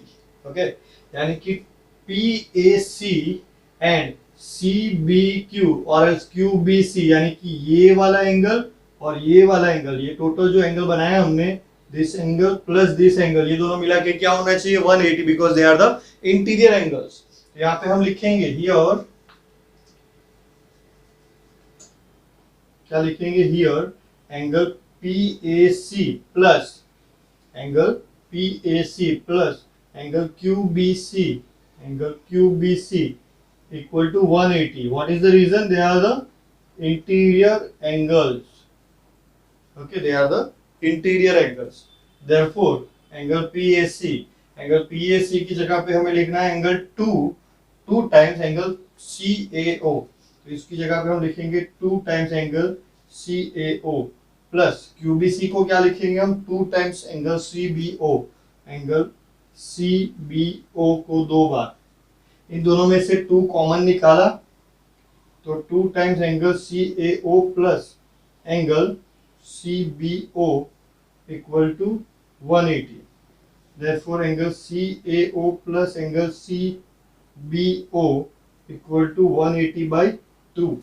Therefore, angle CAO plus angle CBO equal to 90. तो ये बात हो गई हमारे पास थर्ड वाली। ओके, ये तीसरी बात हो गई। अभी हमारे पास क्या आ गया CAO। देखो कौन सा एंगल की बात कर रहे हैं हम, अभी इसको थोड़ा पूछेंगे। तो कौन से एंगल की बात कर रहे हैं हम, ये वाले एंगल की, angle CAO plus angle CBO, यानी कि ये वाले एंगल की, सिर्फ ये वाले एंगल की। तो ये एंगल प्लस ये एंगल, ये दोनों मिला के हमारा बन रहा है 90। अभी ये लाइन को हम पोस्ट दे, निकाल दे, तो वी हैव अ ट्राइंगल। दिख रहा है ट्राइंगल कौन सा, AOB। This is the triangle we are talking about. कौन से ट्राइंगल की बात कर रहे हैं हम, ट्राइंगल AOB। समझो, ये पूरा ट्राइंगल, ये वाला ट्राइंगल AOB की बात कर रहे हैं। तो AOB में कोई भी ट्राइंगल हो तो कोई भी ट्राइंगल के लिए तीनों एंगल्स का प्लस क्या होगा 90, राइट, सॉरी 180, राइट। ट्राइंगल के ऑल 3 एंगल्स का सम क्या होता है 180। तो 180 में से 90 तो इन दोनों ने मिलके ही रोक लिया, तो इसके पास क्या बचा 90। ओके, तो मेथड दिखाने के लिए हम यहाँ पे लिखेंगे in triangle AOB, triangle AOB के अंदर देखे तो क्या है, angle CAO plus CBO plus AOB equal to क्या हो रहा है यहाँ पे 180, ओके। इक्वल टू क्या हो रहा है, इक्वल टू हो रहा है 180। अभी CAO प्लस CBO तो हमारे पास है 90, CAO प्लस CBO क्या बन गया 90, therefore 90 plus angle AOB equal to बन गया हमारा 180, ओके। 90 को उधर लेके जाते हैं, therefore angle AOB equal to 180 minus 90, तो एंगल AOB बन जाएगा 90, जो हमें प्रूव करना था, ओके। थोड़ा कचरा हो गया मतलब लेकिन आप देख सकते हो आराम से, इतना क्लियर तो मैंने लिखा ही है, तो समझ में आया ये कैसे करेंगे। काफी लंबा है, स्टेप बाय स्टेप जाना है हमको, और ये रहे steps. Question number 10, it says prove that the angles between the two tangents drawn from an external point। तो हमें क्या बनाना है, हम एक सर्कल बनाते हैं, एक एक्सटर्नल पॉइंट बना लेते हैं, से P से O, इसका सेंटर O है, एक्सटर्नल पॉइंट जो है वो P है, और P से हम टेंजेंट बनाते हैं दो, okay. We are making two tangents from P, तो P से हमने दो टेंजेंट बना लिए, क्योंकि हमें क्या करना है, prove that angles between the two tangents drawn from an external point P से इंटरसेक्शन A है, इंटरसेक्शन B है, तो ये वाला जो एंगल है an external point to a circle is supplementary, यानी कि ये वाला जो एंगल है वो सप्लीमेंट्री। पहले सप्लीमेंट्री क्या होता है वो समझो। सप्लीमेंट्री मतलब जो दोनों एंगल का, जो दो एंगल्स ऐसे, मतलब हमें ऐसे कोई एंगल्स मिलते हैं, दो एंगल्स जिसका प्लस करने से 180 हो जाए, जिसका प्लस करने से 180 हो जाए, तो वो दोनों एंगल्स को हम क्या बोलेंगे, सप्लीमेंट्री। तो हमें क्या प्रूव करना है कि ये और आगे जो हमें बता रहे हैं वो दोनों एंगल मिलके, ये और कोई एक एंगल अभी बात करेंगे आगे, वो दोनों मिलके 180 बनाएंगे, ओके। तो हमें क्या करना है, मतलब ये सप्लीमेंट्री टू द, दूसरा कौन सा एंगल है वो देखेंगे अभी, to the angle subtended by the line segment joining points of contact. Points of contact यानी कि ये A and B are the centre, यानी कि ये दोनों के बीच में ये लाइन सेगमेंट जो हमने एक्सटेंड की पॉइंट ऑफ कांटेक्ट वाली, ये दोनों यहाँ पे जो एंगल बनाते हैं ये प्लस दिस P, ये दोनों मिलके क्या बनाएंगे, सप्लीमेंट्री, यानी कि इन दोनों का प्लस क्या होना चाहिए 180, ओके। बहुत ही इजीली फॉर्म में ये हो सकता है, क्योंकि हम जानते हैं कि this the angle between the radius है ना, this is the radius, the angle between the radius and the tangent is 90 degree, radius and the tangent is 90 degree, यानी कि 90 डिग्री 90 डिग्री, ये क्वाड्रिलेटरल है। तो क्वाड्रिलेटरल का टोटल कितना होता है 360, तो माइनस 90, 360 में से 90 गया 270, फिर से एक बार 90 गया 180, तो इन दोनों के पास क्या बचा 180, यानी कि O और P मिलके क्या बना सकते हैं 180 only, okay. This is the simplest method to do. तो हम यहाँ पे ऐसा लिखेंगे, OA is perpendicular to AP and OB is perpendicular to PB। क्योंकि रीजन क्या लिखेंगे इसका, थ्योरम 10.1 says 10.1 says कि बाहर का जो पॉइंट है वो makes 90 degree, the angle between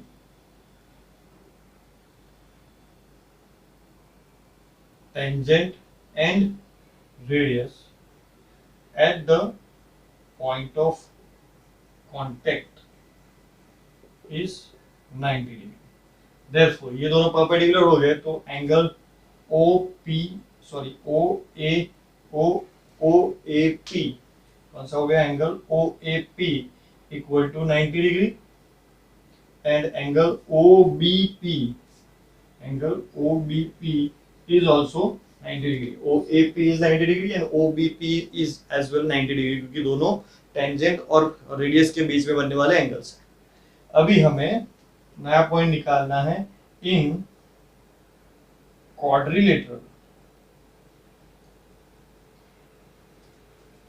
OAPB, कोई भी एंगल से ले सकते हो आप, OAPB, this looks like an quadrilateral, जिसकी चार साइड्स होती है उसको हम क्वाड्रिलेटरल बोलते हैं, राइट। तो this looks like a quadrilateral, तो इन क्वाड्रिलेटरल OAPB, तो हम पहले यहां से स्टार्ट करेंगे, इसको सेंटर में रख के AOB, एंगल AOB प्लस एक एक खिसकते जाएंगे OBP angle O B P plus angle B P C, angle B P C नहीं ए, यानी कि ए ओ बी लिया, फिर ओ बी पी लिया, फिर बी पी ए लिया, फिर P A O, angle P A O equal to 360, जिसमें से ए ओ बी हमें नहीं पता है, angle A O B plus O B P is 90 degree plus B P A वो हमें नहीं पता है, angle B P A plus P O A बोलो या फिर ओ ए पी बोलो, P A O that is 90 degree equal to 360। Therefore angle AOB plus angle BPA plus 90 plus 90 हो गया 180 equal to 360 degree. Therefore AOB plus BPA equal to 360 minus 180. Therefore AOB plus BPA equal to 180 degree. This means these two angles are supplementary angles and that's it. ये बात खत्म हो गई। हमें supplementary angle prove करना था, हमने prove कर लिया। So this is the solution.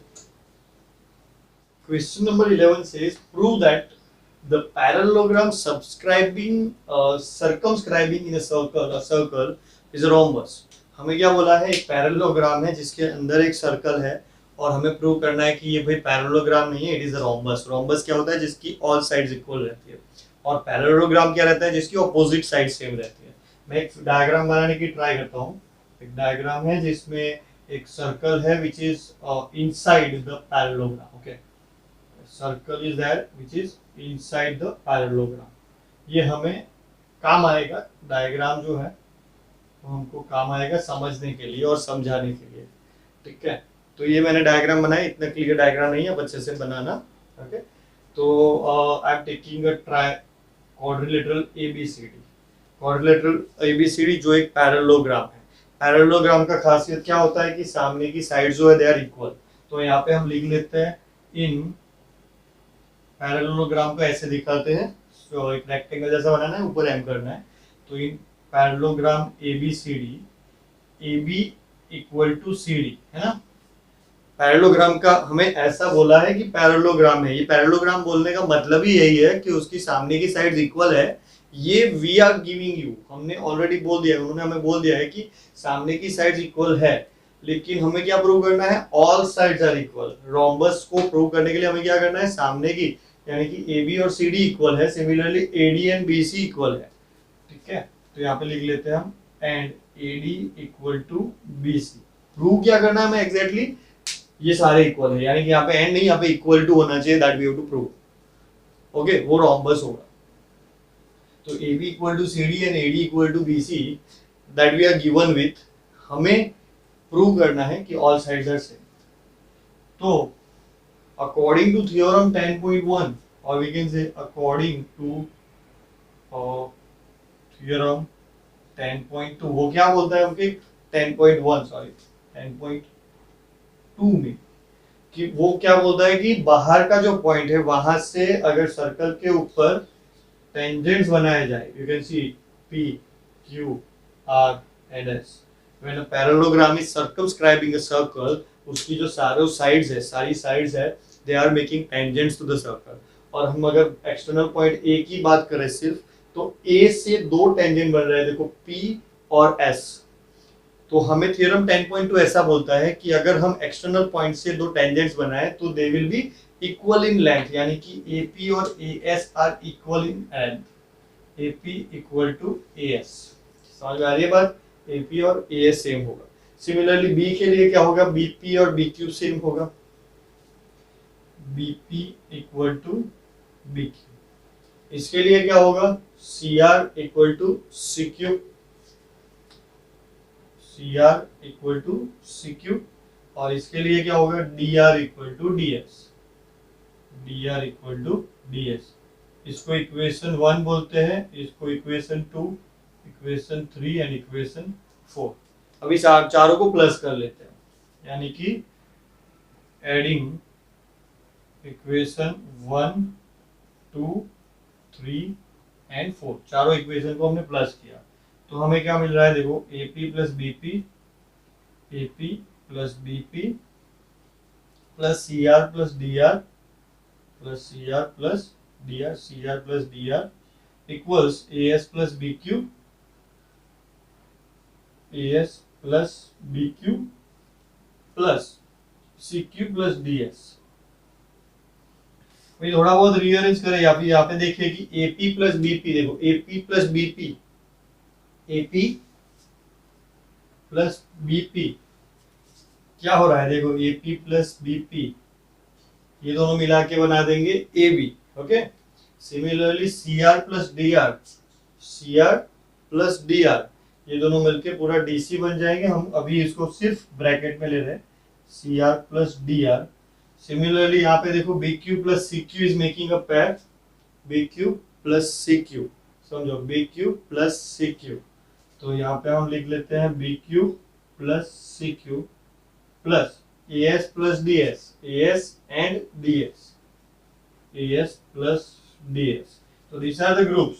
अभी हम जानते हैं AP plus BP, AP plus BP is making the AB, side AB plus CR plus DR, CR plus DR, CR plus DR ये दोनों मिलके बना रहे हैं CD, AB plus CD equal to BQ plus CQ, BQ plus CQ is making BC plus AS plus DS, AS plus DS is making AD। Okay, now हमारे पास क्या है, AB इक्वल टू तो CD है, but AB equal to CD, तो यहाँ पे हम लिख देते हैं CD प्लस CD, क्योंकि AB इक्वल टू CD है। तो CD plus CD equal to, similarly BC equal to what, BC equal to AD, तो therefore AD plus AD, therefore CD plus CD is 2CD equal to 2AD, दोनों का side से 2 cut गया तो CD equal to AD। ऐसा हमने prove किया। अभी CD अगर AD को इक्वल हो गया तो यहाँ पे हम क्या लिखेंगे, therefore AB equal to CD, AB equal to CD, CD equal to AD और AD equal to BC। All sides are same हो गए, है ना। AB तो पहले से CD जितना था, CD को सिर्फ AD जितना बनाना था, यानी कि मैंने पहले बोला था कि इसको एंड को हटा के यहाँ पे इक्वल टू आना चाहिए बस। तो AB पहले से CD जितना था, CD को हमने बना दिया AD जितना, और AD पहले से BC जितना था, तो चारों साइड सेम हो चुकी। Therefore ABCD is a rhombus, क्योंकि रोम्बस में ऑल साइड्स सेम होती है। समझ में आया, एकदम इजी वाला सॉल्यूशन था ये। देख लो question number 12, a triangle ABC is drawn to circumscribe a circle, यानी कि ये ट्राइंगल बना लेते हैं, थोड़ा बड़ा बना लेते हैं। एक ट्राइंगल है जिसके अंदर एक सर्कल है, okay. Circumscribe a circle of radius 4 centimetre, यानी कि इसका जो रेडियस है that is 4 centimetre, such that the segments BD and CD, अभी देखो यहाँ पे हम ABC बोले तो BD and CD यानी कि ये एक पॉइंट बनेगा, into which BC is divided by the points of contact D, यानी कि ये पॉइंट ऑफ कांटेक्ट D है, तो BC को डिवाइड कर दिया है ये दोनों ने, पहले है BD and DC, so that the lengths are 8 centimeter and 6 centimeter respectively। तो ये लेंथ हो गई 6 सेंटीमीटर, BD पहले है तो BD इज 8 सेंटीमीटर, ये वाली जो लेंथ है दैट इज 8 सेंटीमीटर, और ये वाली जो लेंथ है that is 6 centimetre, okay, respectively. Find the sides AB and AC, ये दोनों साइड यानी कि ये वाली जो साइड्स है हमें ढूंढनी है, AB ढूंढनी है और AC ढूंढनी है। तो हल्का थोड़ा सा तो हमें यहाँ से मिल जाएगा, पहले ही बता दूं काफी लंबा सम जाने वाला है, ये बहुत ही लंबा जाना है, बोर मत होना। ये 8 सेंटीमीटर है तो अकॉर्डिंगली यहाँ तक अगर इसको कोई नाम दे दे, हम DEF ऐसा दे देते हैं, तो दिस अगेन इज 8 सेंटीमीटर, यहाँ तक का जो ये डिस्टेंस है that also is 8 centimetre. Similarly अगर ये 6 सेंटीमीटर है तो ये भी क्या हो जाएगा, 6 सेंटीमीटर। पता है ना क्या, सर्कल के बाहर के पॉइंट से दो टेंजेंट्स बनाए, they are of equal length. तो ये 8 सेंटीमीटर, ये भी 8 सेंटीमीटर, ये 6 सेंटीमीटर, दैट इज 6 सेंटीमीटर। तो ये वाला जो लेंथ है ये हमें नहीं पता है और वही हमें ढूंढना है, यानी कि x। क्योंकि ए से भी दोनों टेंजेंट है, देखो ए से ये भी टेंजेंट है, ये से AE and AF are same in length because both of them are tangents. Clear? Okay, तो इतनी चीजें हमारे पास है, यानी कि ये x है, ये x है। तो हम क्या करेंगे अभी, देखो हम जो है दो तरीके से ये जो सर्कल है उसका एरिया ढूंढेंगे। एक ढूंढेंगे हैरोस फॉर्मूला से, दूसरा होता है 1/2 बेस इनटू अल्टीट्यूड वाला फॉर्मूला। तो वो दोनों फॉर्मूला से हम एरिया ढूंढेंगे। एरिया ढूंढने के बाद दोनों एरिया को इक्वल करेंगे और इक्वल करने के बाद हम x की वैल्यू फाइंड करेंगे, तब जाके हमको AB और AC मिलेगा। मैंने पहले ही बोला काफी लंबा फॉर्मूला जाने वाला है, तो हमें आराम से देखना है, बिल्कुल भी जगह भी वेस्ट नहीं करनी। यहाँ पे मैं थोड़ा नजदीक नजदीक छोटा छोटा लिखूंगा क्योंकि काफी ज्यादा जगह चाहिए होगी मुझे भी। तो साइड्स AB, पहले यहाँ से अगर हम देखें तो AB equal to 8 plus x, AB equal to 8 plus x. दूसरी साइड कौन सी है हमारी, AC equal to 6 plus x, AC equal to 6 plus x and BC equal to 8 plus 6, that is 14. BC equal to 14. Okay, so according to Heron's formula, applying Heron's formula apply करने के लिए पहले S ढूंढना पड़ेगा। S क्या होता है, half perimeter. Half perimeter यानी कि AB plus AC plus BC divided by 2। Therefore S will be AB है 8 plus x plus 6 plus x plus 14 divide by 2। तो S हो गया हमारा 8 plus 6 plus 14, 8 plus 6 is 14, 14 plus 14 28, 28 plus 2x, 28 plus 2x divide by 2। ये नीचे वाले 2 को हटाने के लिए हम 2 कॉमन निकालेंगे। 2 कॉमन निकाला तो ये हो गया 28 का आधा, यानी कि 14 plus x divided by 2, 2 cancel, therefore s थोड़ा सिंप्लीफाइड फॉर्म में आ गया, यानी कि 14 प्लस x। तो s हो गया 14 प्लस x। ओके, जगह जितनी बचे उतनी बचानी होगी मुझे आज इस सम के लिए, काफी ज्यादा जगह चाहिए होगी। तो s आ गया हमारे पास 14 प्लस x।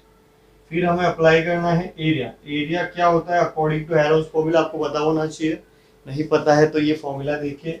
एरिया होता है under root of S minus A B यानी कि first side, S minus B C यानी कि दूसरी साइड, और एस माइनस ए सी यानी कि तीसरी साइड। मतलब तीनों साइड्स को हमें माइनस करना है एस में से। तो एरिया विल बी एस जो कि है 14 प्लस एक्स, दूसरा वाला S 14 plus x minus 14 plus x minus A B है 8 प्लस एक्स। दूसरे ब्रैकेट के अंदर ये देखो बड़ा वाला ब्रैकेट बना लेता हूं मैं तो आपको समझने में इजी हो। दूसरे ब्रैकेट के अंदर s is 14 plus x minus bc is 14 only. तीसरे ब्रैकेट के अंदर 14 प्लस एक्स s माइनस ए सी, तो s है 14 प्लस एक्स माइनस ए सी है 6 प्लस एक्स। देखो याद रखो कि जब भी हमारे पास यहाँ पे माइनस हो और हम वैल्यू पुट कर रहे हैं ना ये वाली, तो उसको हमेशा ब्रैकेट में रखना चाहिए, क्योंकि जब ब्रैकेट ओपन करते हैं तो साइन जो है दोनों की चेंज हो जाती है। तो ब्रैकेट में रखने से एक फायदा होगा, हमें पता चलेगा कि साइन चेंज करनी है। अगर आपने यहाँ पे डायरेक्टली लिख दिया ब्रैकेट के बिना, तो आप क्या लिखोगे -8 प्लस एक्स, जो कि गलत होगा। अभी मैं ब्रैकेट ओपन करूंगा दोनों माइनस हो जाएंगे, तो अच्छे से देखना। Area equal to 14 plus x into 14 plus x minus 8 minus x. समझ में आया, ये -8 माइनस एक्स। दूसरे वाले में 14 plus x minus 14 plus x minus 6 minus x. तो ये ऐसे हो गया रूट में। therefore s will be 14 plus x, sorry, area will be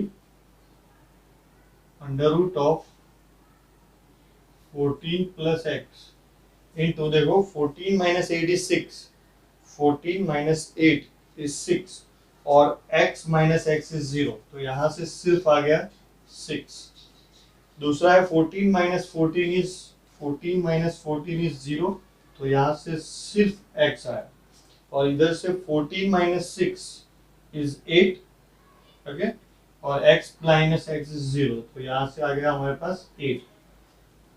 therefore area will be 8 6 are 48x, इसका एरिया क्या है 48x, 14 प्लस x। तो ये जो एरिया है हम इसको यहाँ पे लॉक कर रहे हैं और ये हमारा एरिया फ्रॉम द हैरोज फॉर्मूला आ चुका है। यहाँ पे इसको हम यूज करेंगे x की वैल्यू फाइंड करने के लिए। अभी हमें आगे ढूंढना है और एक चीज, फिर से एरिया ढूंढना है और वो एरिया ढूंढने के लिए हम क्या करने वाले हैं देख लो। हम जो है ये ट्राइंगल को 3 पोर्शन में डिवाइड कर देंगे। देखो ये वाला एक पोर्शन हो गया ट्राइंगल बी, यहाँ पे सेंटर है सर्कल का तो सेंटर O, तो BOC। दूसरा एक ट्राइंगल बनेगा देखो यहाँ से BOA और तीसरा ट्राइंगल बन जाएगा AOC। और हर एक के अंदर एक अल्टीट्यूड है, देखो दिस वन अल्टीट्यूड 4 सेंटीमीटर जो हमें रेडियस बोला है ना, वो भी हमें काम का है। यहाँ पे बोला है 4 सेंटीमीटर रेडियस, तो वो भी हमें काम आएगा। देखो गिवन डेटा में जो चीज दी होती है ना, दैट इज ऑलवेज यूजफुल, उसको कभी अंडर एस्टिमेट नहीं करना चाहिए। तो this are the 3 altitudes, okay. तो हम डायरेक्टली यहाँ पे लिखते हैं area, total area equal to area of, कौन कौन से एंगल लिखेंगे, ट्राइंगल लिखेंगे हम। एरिया ऑफ ट्राइंगल पहले लिखेंगे BOC, area of BOC plus area of AOB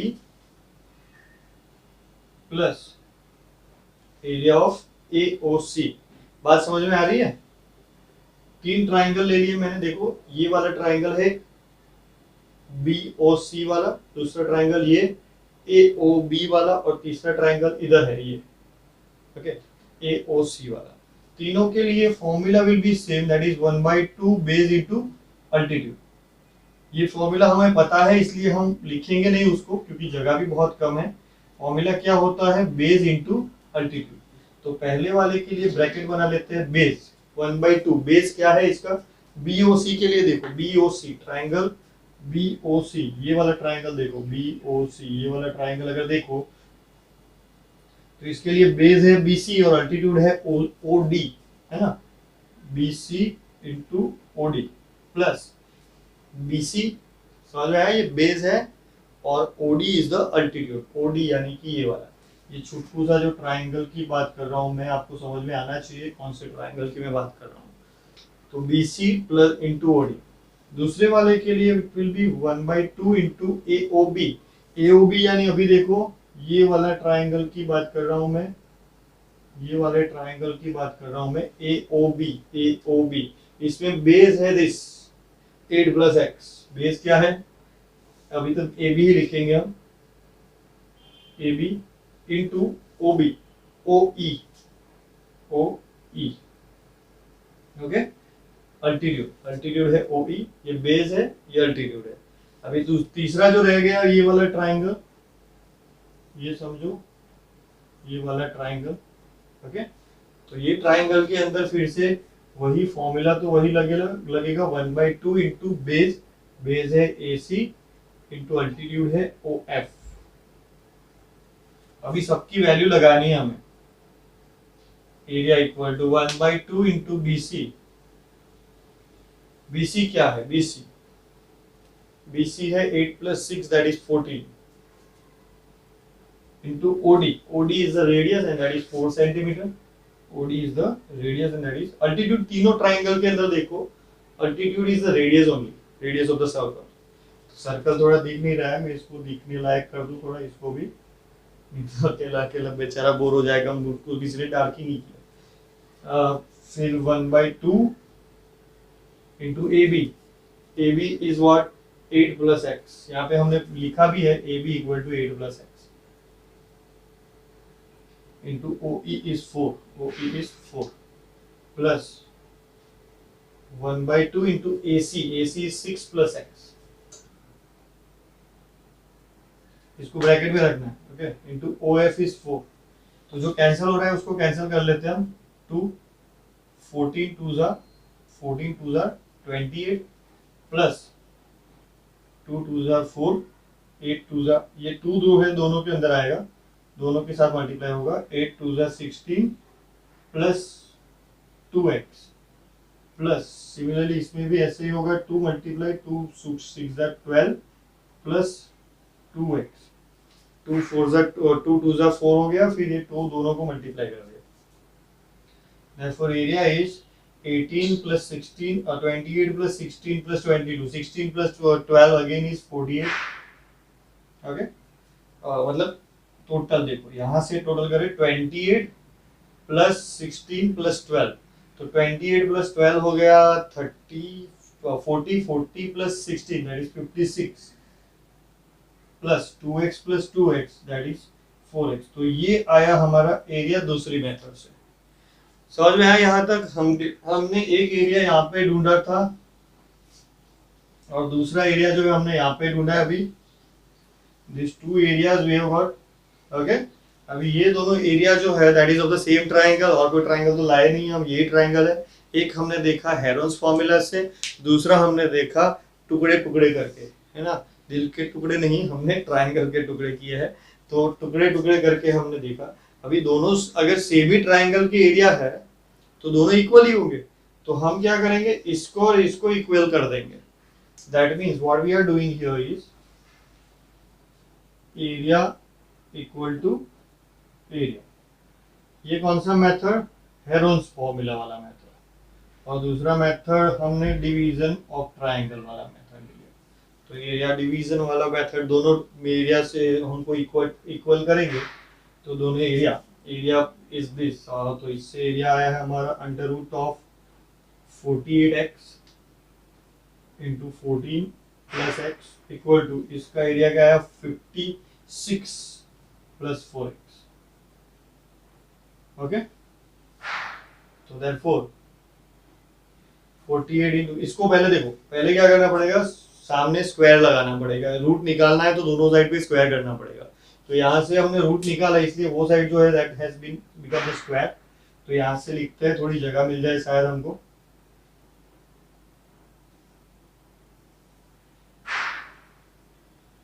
ये थोड़ा कंफ्यूज हो जाएगा है ना आपके लिए, फिर भी देख लो, यहाँ से देखते हैं, फिर चाहे तो जगह चाहिए होगी तो आगे करेंगे।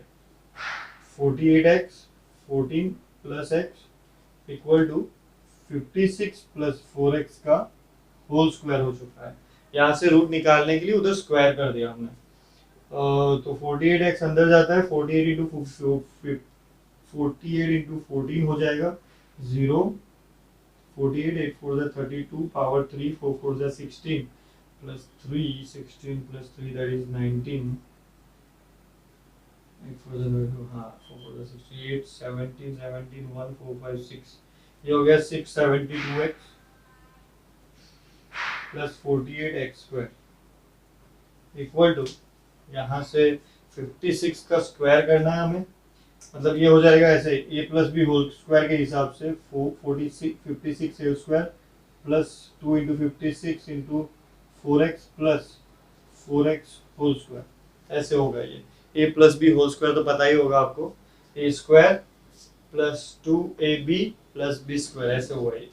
तो therefore 672x plus 48x square equal to 56 का स्क्वायर मुझे तो नहीं पता है, अगर तुमको पता है तो डायरेक्टली लिख देना, मैं यहाँ पे कर रहा हूँ 56 इंटू 56 दैट इज 0, 6 5 जा 30 पावर 3 6 5 जा 30 पावर 3 5 5 जा 25 इंटू प्लस 3 दैट इज 28, और 6 6 जा 36 पावर 3 6 5 जा 30 प्लस 3 33, तो ये हो गया 3 11 3 3136, ये हो गया 3136। 56 इंटू 8 भी कर ही लेते हैं, 4 2 8, 56 इंटू 8, तो 8 5 40, 8 6 48, पावर 4, 8 5 40 एंड 44, 4 4 8, 8 6 48, 8 पावर 4 हो गया, 8 5 40, 40 प्लस 4 44,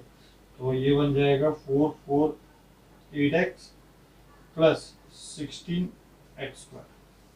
ओके, अभी जितने भी x वाले हैं सबको इकट्ठा कर लेते हैं, जितने भी नंबर है सबको इकट्ठा कर लेते हैं।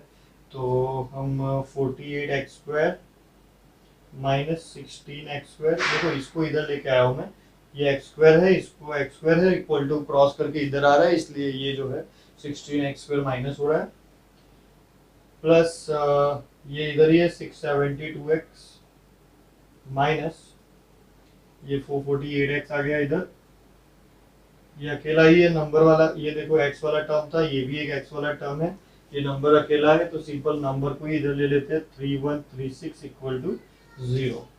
तो 48 में से 16 जाता है अगर, तो वो हो जाता है 32x स्क्वायर माइनस 672 में से 448 गया, तो 6 में से 4 गया, दैट इज 2, एंड 72 में से 48 अगर जाता है तो 72 होता है 22 24, तो 424 224 x माइनस 3136 इक्वल टू 0। ये एक हमारे पास क्या आया, ये एक हमारे पास आया पोलिनोमियल, है ना, क्वाड्रेटिक इक्वेशन, सॉरी पोलिनोमियल नहीं, क्वाड्रेटिक इक्वेशन है। अब ये क्वाड्रेटिक इक्वेशन को सॉल्व करना है हमें, और उसके लिए हमें चाहिए होगा कोई चैप्टर नंबर 3 या 4, पता नहीं क्वाड्रेटिक इक्वेशन कौन सा है, लेकिन उसमें सॉल्यूशन आते हैं इसके। इसका एक डी वाला फॉर्मूला सही रहता है, तो डी वाले फॉर्मूला से करने के लिए काफ़ी जगह चाहिए मुझे, तो वो जगह लेने के लिए मैं ये थोड़ा पूछ लेता हूँ। ओके, यहाँ पे थोड़ा जगह कर लेता हूँ, तो ये मैंने जगह कर लिया थोड़ी, यहाँ से फिगर और यहाँ से थोड़ा बहुत हमारा जो कैलकुलेशन था वो माइनस करके, थोड़ी बहुत जगह चाहिए एक्चुअली, बहुत ही बड़ा सम है। तो हम यहाँ से अभी आगे बढ़ने वाले थे, तो अभी देखो ये 224 एंड 3136 जो है ना, मुझे ऐसा लग रहा है कि दे आर डिविजिबल बाय 32। अगर वो 32 से डिविजिबल हो जाएंगे तो हमारा काम काफी इजी हो जाएगा। हम क्या करेंगे, हम इसको डिवाइड करने की ट्राई करेंगे। पहले 224 जो है वो लाने के लिए 32 से उसको डिवाइड करेंगे। तो 32 से अगर डिवाइड किया तो 32 टेंजा क्या होता है 320, राइट, 32 टेंजा होगा 320, लेकिन 224 उससे कम है, यानी कि हम 32 से अगर मल्टीप्लाई करना चाहे तो वो 129 में ही हो जाएगा। अभी देखो यहाँ पे 2 है, 2 को किससे मल्टीप्लाई करें तो लास्ट में 4 आएगा।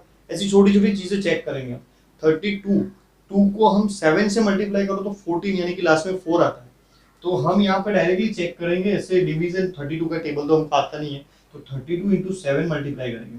32 इंटू 7 क्या होगा, 32 इंटू 7 होगा 14, 7 2 14, पावर 1, 7 3 21 प्लस 2, दैट इज 224। तो ये 224 इज डिविजिबल बाय 32। तो हम यहाँ पे ऐसे लिख सकते हैं 32x स्क्वायर माइनस 224 जो है इसको लिखेंगे हम 32 इंटू 7x। देखो ये माइनस, ये मेरी गलती हो गई, यहाँ पे ये प्लस है ये माइनस है, दोनों ये प्लस है ये माइनस है, तो यहाँ पे प्लस होगा, यानी कि 672 जो है वो प्लस था, इसलिए इसका प्लस आ जाएगा। तो इधर आ जाएगा प्लस 32 इंटू 7x माइनस ये 3136 को भी चेक करेंगे। भाई 3136 तो काफी बड़ा नंबर हो जाएगा, लेकिन फिर भी हम पहले 32 से, ये जो पहले 2 डिजिट है वो तो 32 से कम है, तो हमें 3 डिजिट लेने पड़ेंगे। तो 3 डिजिट लेने के लिए हम क्या चेक करेंगे, 313 इज लेस देन 320, राइट, यानी कि 32 टेंस 320 जो होता है उससे तो 313 कम ही है।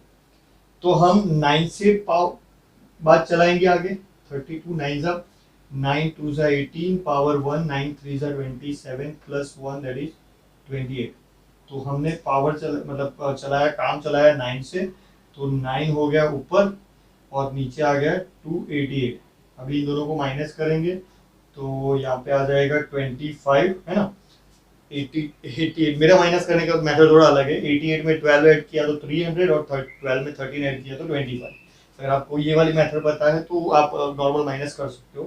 तो ये यहाँ से कैरी फॉरवर्ड हुआ 6 कैरी, 256 अगर ये 256 32 से डिविजिबल हो जाता है तो ये पूरा नंबर डिविजिबल हो जाएगा। तो हमें क्या करना है, 2 को किससे मल्टीप्लाई करने से 6 आएगा, तो 2 को 3 से मल्टीप्लाई करने से 6 आएगा और 8 से मल्टीप्लाई करने से, क्योंकि ये बड़ा नंबर है हम 8 से ट्राई करेंगे।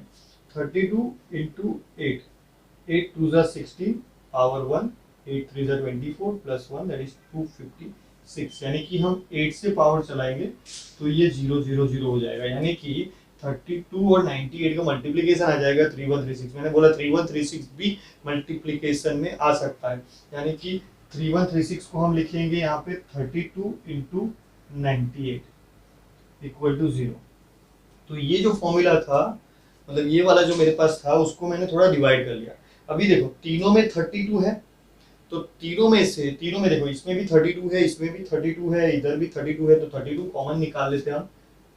तो 32 कॉमन निकला, यहाँ से सिर्फ x square plus 7 into x, समझो यहाँ से ही मैं ले रहा हूँ, है ना, यहाँ से ही ले रहा हूँ, प्लस 7 इंटू एक्स माइनस 98 इन दोनों में से देखो 32 यहाँ से, 32 यहाँ से, 32 यहाँ से मैंने कॉमन निकाल लिया, तो जो बच गया है वो मैं लिख रहा हूँ यहाँ पे, एक्स स्क्वायर बच गया, यहाँ पे 7x बच गया, माइनस 98 बच गया। ओके, तो इक्वल टू 0। ये 32 नीचे जाएगा, x square plus 7x minus 98 equal to 0 by 32। तो ये वो सामने वाला 0 ही हो जाएगा, क्योंकि 0 बाई 32, 0 बाई एनीथिंग इज 0। अभी हमें एक्जेक्टली करना क्या है कि 98 के ऐसे फैक्टर्स निकालने हैं जिससे प्लस 7 आ जाए।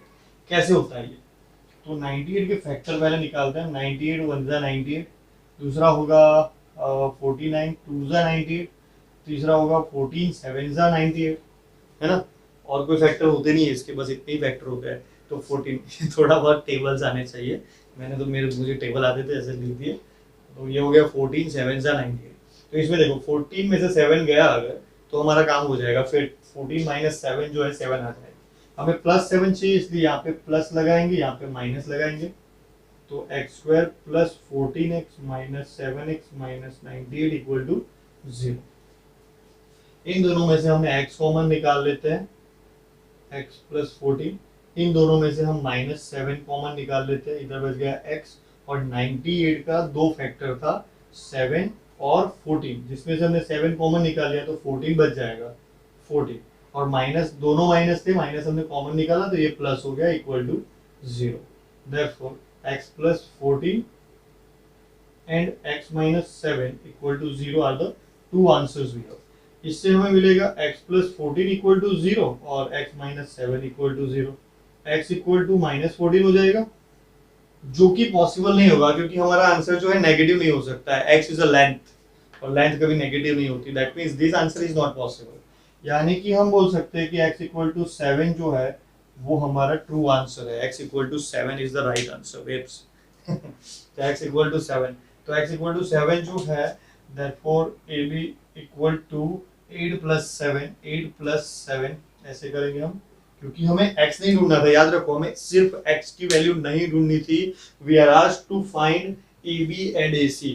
तो AB equal to 8 plus 7, therefore AB equal to 15 and AC equal to 6 plus 7, that is AC equal to 13। तो this are the answers we wanted.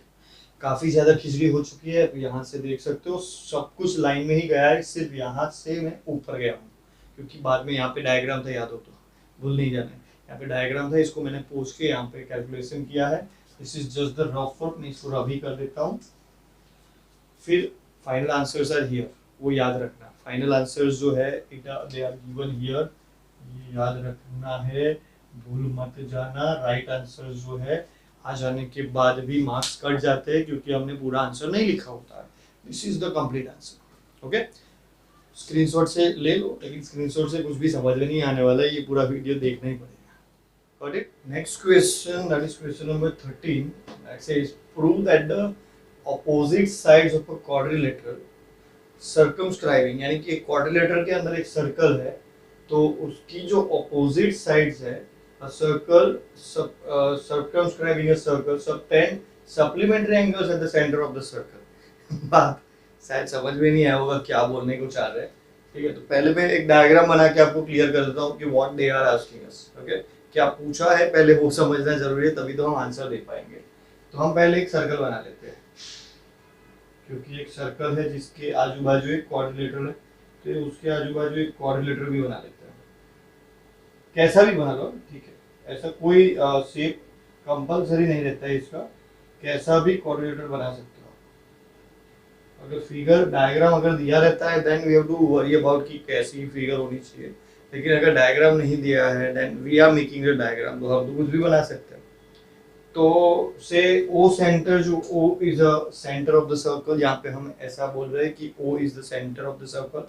फिर हमने लिया A B C D is a quadrilateral, okay, ABCD is a quadrilateral and O is the center। अभी हम क्या करेंगे, जो intersecting points है उसको नाम दे देते हैं, यहाँ पे P Q R S, और ये जो हमारे पॉइंट बने वहां से हम जानते हैं कि हमारा रेडियस जो है दैट मेक्स 90 डिग्री। तो हम यहाँ से 90 डिग्री बनाएंगे ऐसे डॉट डॉट डॉट करके 90 डिग्री ऐसे बनाएंगे। ओके, सिमिलरली यहाँ पे भी हम 90 डिग्री बना लेंगे, इधर इधर हो गया। नाउ वी विल कनेक्ट कि ए से ओ को कनेक्ट कर लेंगे, ए से ओ को कनेक्ट करेंगे, और ये जो एंगल बने उसको नाम दे देंगे 1 और 2।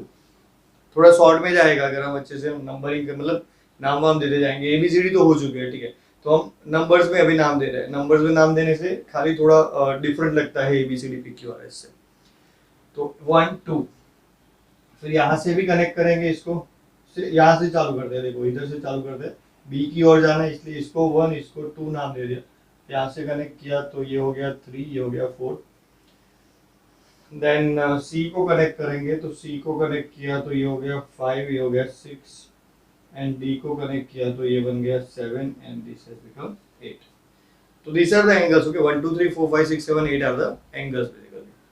तो एज वी नो कि जो हमारा एक्सटर्नल पॉइंट है वो दो टेंजेंट्स बनाता है, याद करो, दो टेंजेंट्स बनाता है, दो टेंजेंट्स इक्वल लेंथ के होते हैं, और ये जो दो पार्ट में डिवाइड करता है सेंटर वाले एंगल को, तो वो भी सेम ही होता है। यानी कि यहाँ पे हम हियर ऐसा लिख ही देंगे कि एंगल 1 इक्वल टू एंगल 2 है, angle 1 and 2 are same.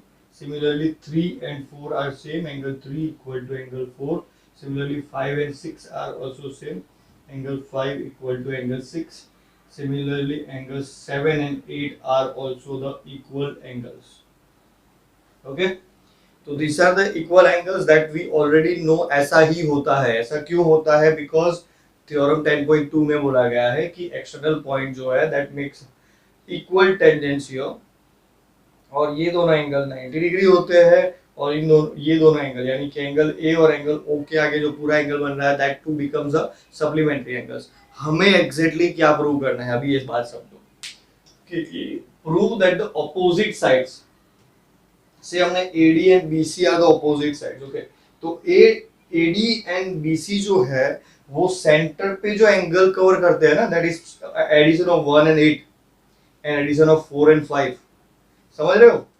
Side जो एडी है, एडी जो हमारी साइड है वो सेंटर पे जो एंगल बना रही है दैट इज एंगल एओडी, और उसके साथ सामने वाली साइड यानी कि बीसी साइड जो है वो एंगल जो बना रही है, यानी कि ये एंगल प्लस ये एंगल, यानी कि 1 + 8 + 4 + 5। समझ रहे हो? 1 + 8 + 4 + 5, ये चारों मिला के, यानी कि ये और ये दोनों मिला के, उधर से बोले तो चारों मिला के 1 8 4 5, और यहाँ से बोले तो AOD + BOC जो है दैट इज बिकमिंग 180 डिग्री, वो सप्लीमेंट्री है। ऐसा हमें प्रूव करना है। ओके, ये क्या प्रूव करना था वो हमने समझ लिया। तो अभी हम क्या करते हैं, हमें क्या प्रूव करना है? देखो AOD और BOC आपको समझ में आ गया, लेकिन ये थोड़ा कॉम्प्लिकेटेड रहेगा अगर आप यहाँ से जाओगे तो। हमें क्या करना है, 1 + 8 + 4 + 5 को हमें 180 प्रूव करना है।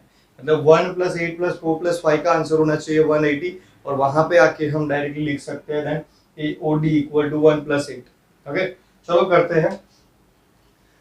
हियर ऑल सम ऑफ, ये हमारा क्वेश्चन सेपरेट कर लेते हैं, सम ऑफ एंगल्स एट O = 360। मतलब O के ऊपर जितने भी एंगल्स राउंड राउंड बन रहे हैं इनका टोटल 360 ही होता है ना, कोई भी एंगल मतलब घुमा फिरा के उधर अगर आ रहा है देन इट इज 360।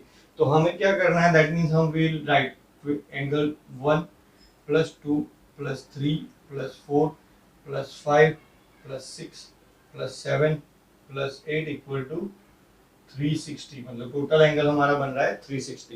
देखो अभी इसमें हमें ध्यान रखना है, हमें कौन कौन से एंगल चाहिए। एक एंगल चाहिए ये, क्योंकि ऑपोजिट साइड्स जो सेंटर पे सर्कल बनाती है, ऑपोजिट साइड्स जो सेंटर पे एंगल बना रही है, यानी कि एडी और बीसी ये दोनों एंगल्स बना रहे हैं, तो उसका प्लस हमें 180 करना है। यानी कि हमें क्या क्या रखना है, 1, 8 और 4, 5 को रखना है। 1, 8 और 4, 5 को रखना है, लॉक कर देते हैं हम। 1, 8, 4 एंड 5 इतनों को रखना है, बाकी वहां से निकल जाने चाहिए। निकलेंगे कैसे, एंगल 2 जो है that is equal to angle 1, तो हमने एंगल 1 को तो एंगल 1 ही लिखना है, प्लस एंगल 4 को एंगल 4 ही लिखना है, एंगल 5 को एंगल 5 ही लिखना है, और एंगल 8 को एंगल 8 ही लिखना है, सामने 360 भी लिखना है। चेंज किसको करना है, जो इसके नीचे अंडरलाइन नहीं किया उसको चेंज करना है। यानी कि एंगल 2 को हम क्या लिख सकते हैं, एंगल 2 को हम लिख सकते हैं एंगल 1, एंगल 2 को हम क्या लिख सकते हैं एंगल 1, प्लस एंगल 3 को हम क्या लिख सकते हैं एंगल 4, यहां से देखते जाना है एंगल 4, फिर 4 को 5 को तो रखना ही था हमें, एंगल 6 को what we can write is angle 6 can be written as angle 5, तो एंगल 6 को हम लिख लेते हैं एंगल 5, प्लस एंगल 7 को लिख सकते हैं एंगल 8, तो इसको लिख लेते हैं हम एंगल 7 को लिख लिया हमने एंगल 8। तो आप देख रहे हो यहाँ पे 4, 5, 1 और 8 को हमने नहीं छुआ, बाकी सबको हमने चेंज कर दिया, जो यहाँ से पॉसिबल चेंजेस थे वो किए हमने। अभी यहाँ से देखिए तो एंगल 1 प्लस एंगल 1 क्या बन रहा है, angle 1 plus angle 1 2 times angle 1, angle 4 plus angle 4 2 times angle 4, है ना, तो ये बन रहा है 2 times angle 4, angle 5 plus 5 angle 2 times angle 5, 8 plus 8 2 times angle 8 equal to 360। सब में से हम 2 कॉमन निकाल सकते हैं, देखो सब जगह पे 2 आ गया है अभी, तो 2 हमने कॉमन निकाला, angle 1 plus angle 4 plus angle 5 plus angle 8 equal to 360। Therefore angle 1 ये 2 नीचे चला जाएगा, angle 1 plus angle 4 plus angle 5 plus angle 8 equal to 360/2। अभी देखो हमें कौन कौन से थे, 360/2 वी नो नाउ कि 360/2 इज 180, तो हमारा ये 180 यानी कि सप्लीमेंट्री एंगल वाली चीज तो खत्म हो चुकी है। अभी हमें कौन सा चाहिए, एंगल AOD बनाने के लिए हमें कौन सा चाहिए, 1 और 8 साथ में चाहिए, तो हम क्या करेंगे 1 और 8 को सिर्फ आगे लिख लेंगे, 4, 5 जो कि हमें एंगल BOC बनाने में हेल्प करेगा वो हमें पीछे ही छोड़ देना है। तो हम लिखते हैं एंगल 1 प्लस एंगल 8 और उसको एक ब्रैकेट भी बना लेंगे, angle 4 plus angle 5 equal to 180। Angle 1 plus angle 8 क्या हो रहा है, एंगल 1 प्लस एंगल 8 यानी कि ये पूरा एंगल बन रहा है, देखो यहाँ से एंगल 1 प्लस एंगल 8, एंगल कौन सा बन रहा है 1, 8 मिला के AOD। ओके, तो angle AOD plus angle 4 plus angle 5, angle 4 plus 5 देखो ये दोनों मिला के कौन सा बन रहा है angle BOC, angle BOC equal to 180। तो ये हमने प्रूव कर दिया एक साइड के लिए। सिमिलरली दूसरी साइड के लिए भी प्रूव हो सकता है, तो हम डायरेक्टली यहाँ पे लिख देंगे सिमिलरली, क्या लिख देंगे सिमिलरली AOB, है ना, ये दोनों एंगल हो गए सामने, ये AOB प्लस COD, AOB यानी कि ये वाला एंगल देखो, ये वाला एंगल प्लस ये वाला एंगल पूरा, तो AOB angle AOB plus angle COD equal to 180। तो ये दोनों चीजें हमने प्रूव करी, एक प्रूव करी है सिर्फ, दूसरी वाली हमने लिख दी सिमिलरली करके, हेंस प्रूव्ड। तो ये हो गया हमारा सॉल्यूशन, समझ में आया। और इसी के साथ हमारा चैप्टर नंबर 10.2 का लास्ट एक्सरसाइज का लास्ट सम खत्म हुआ।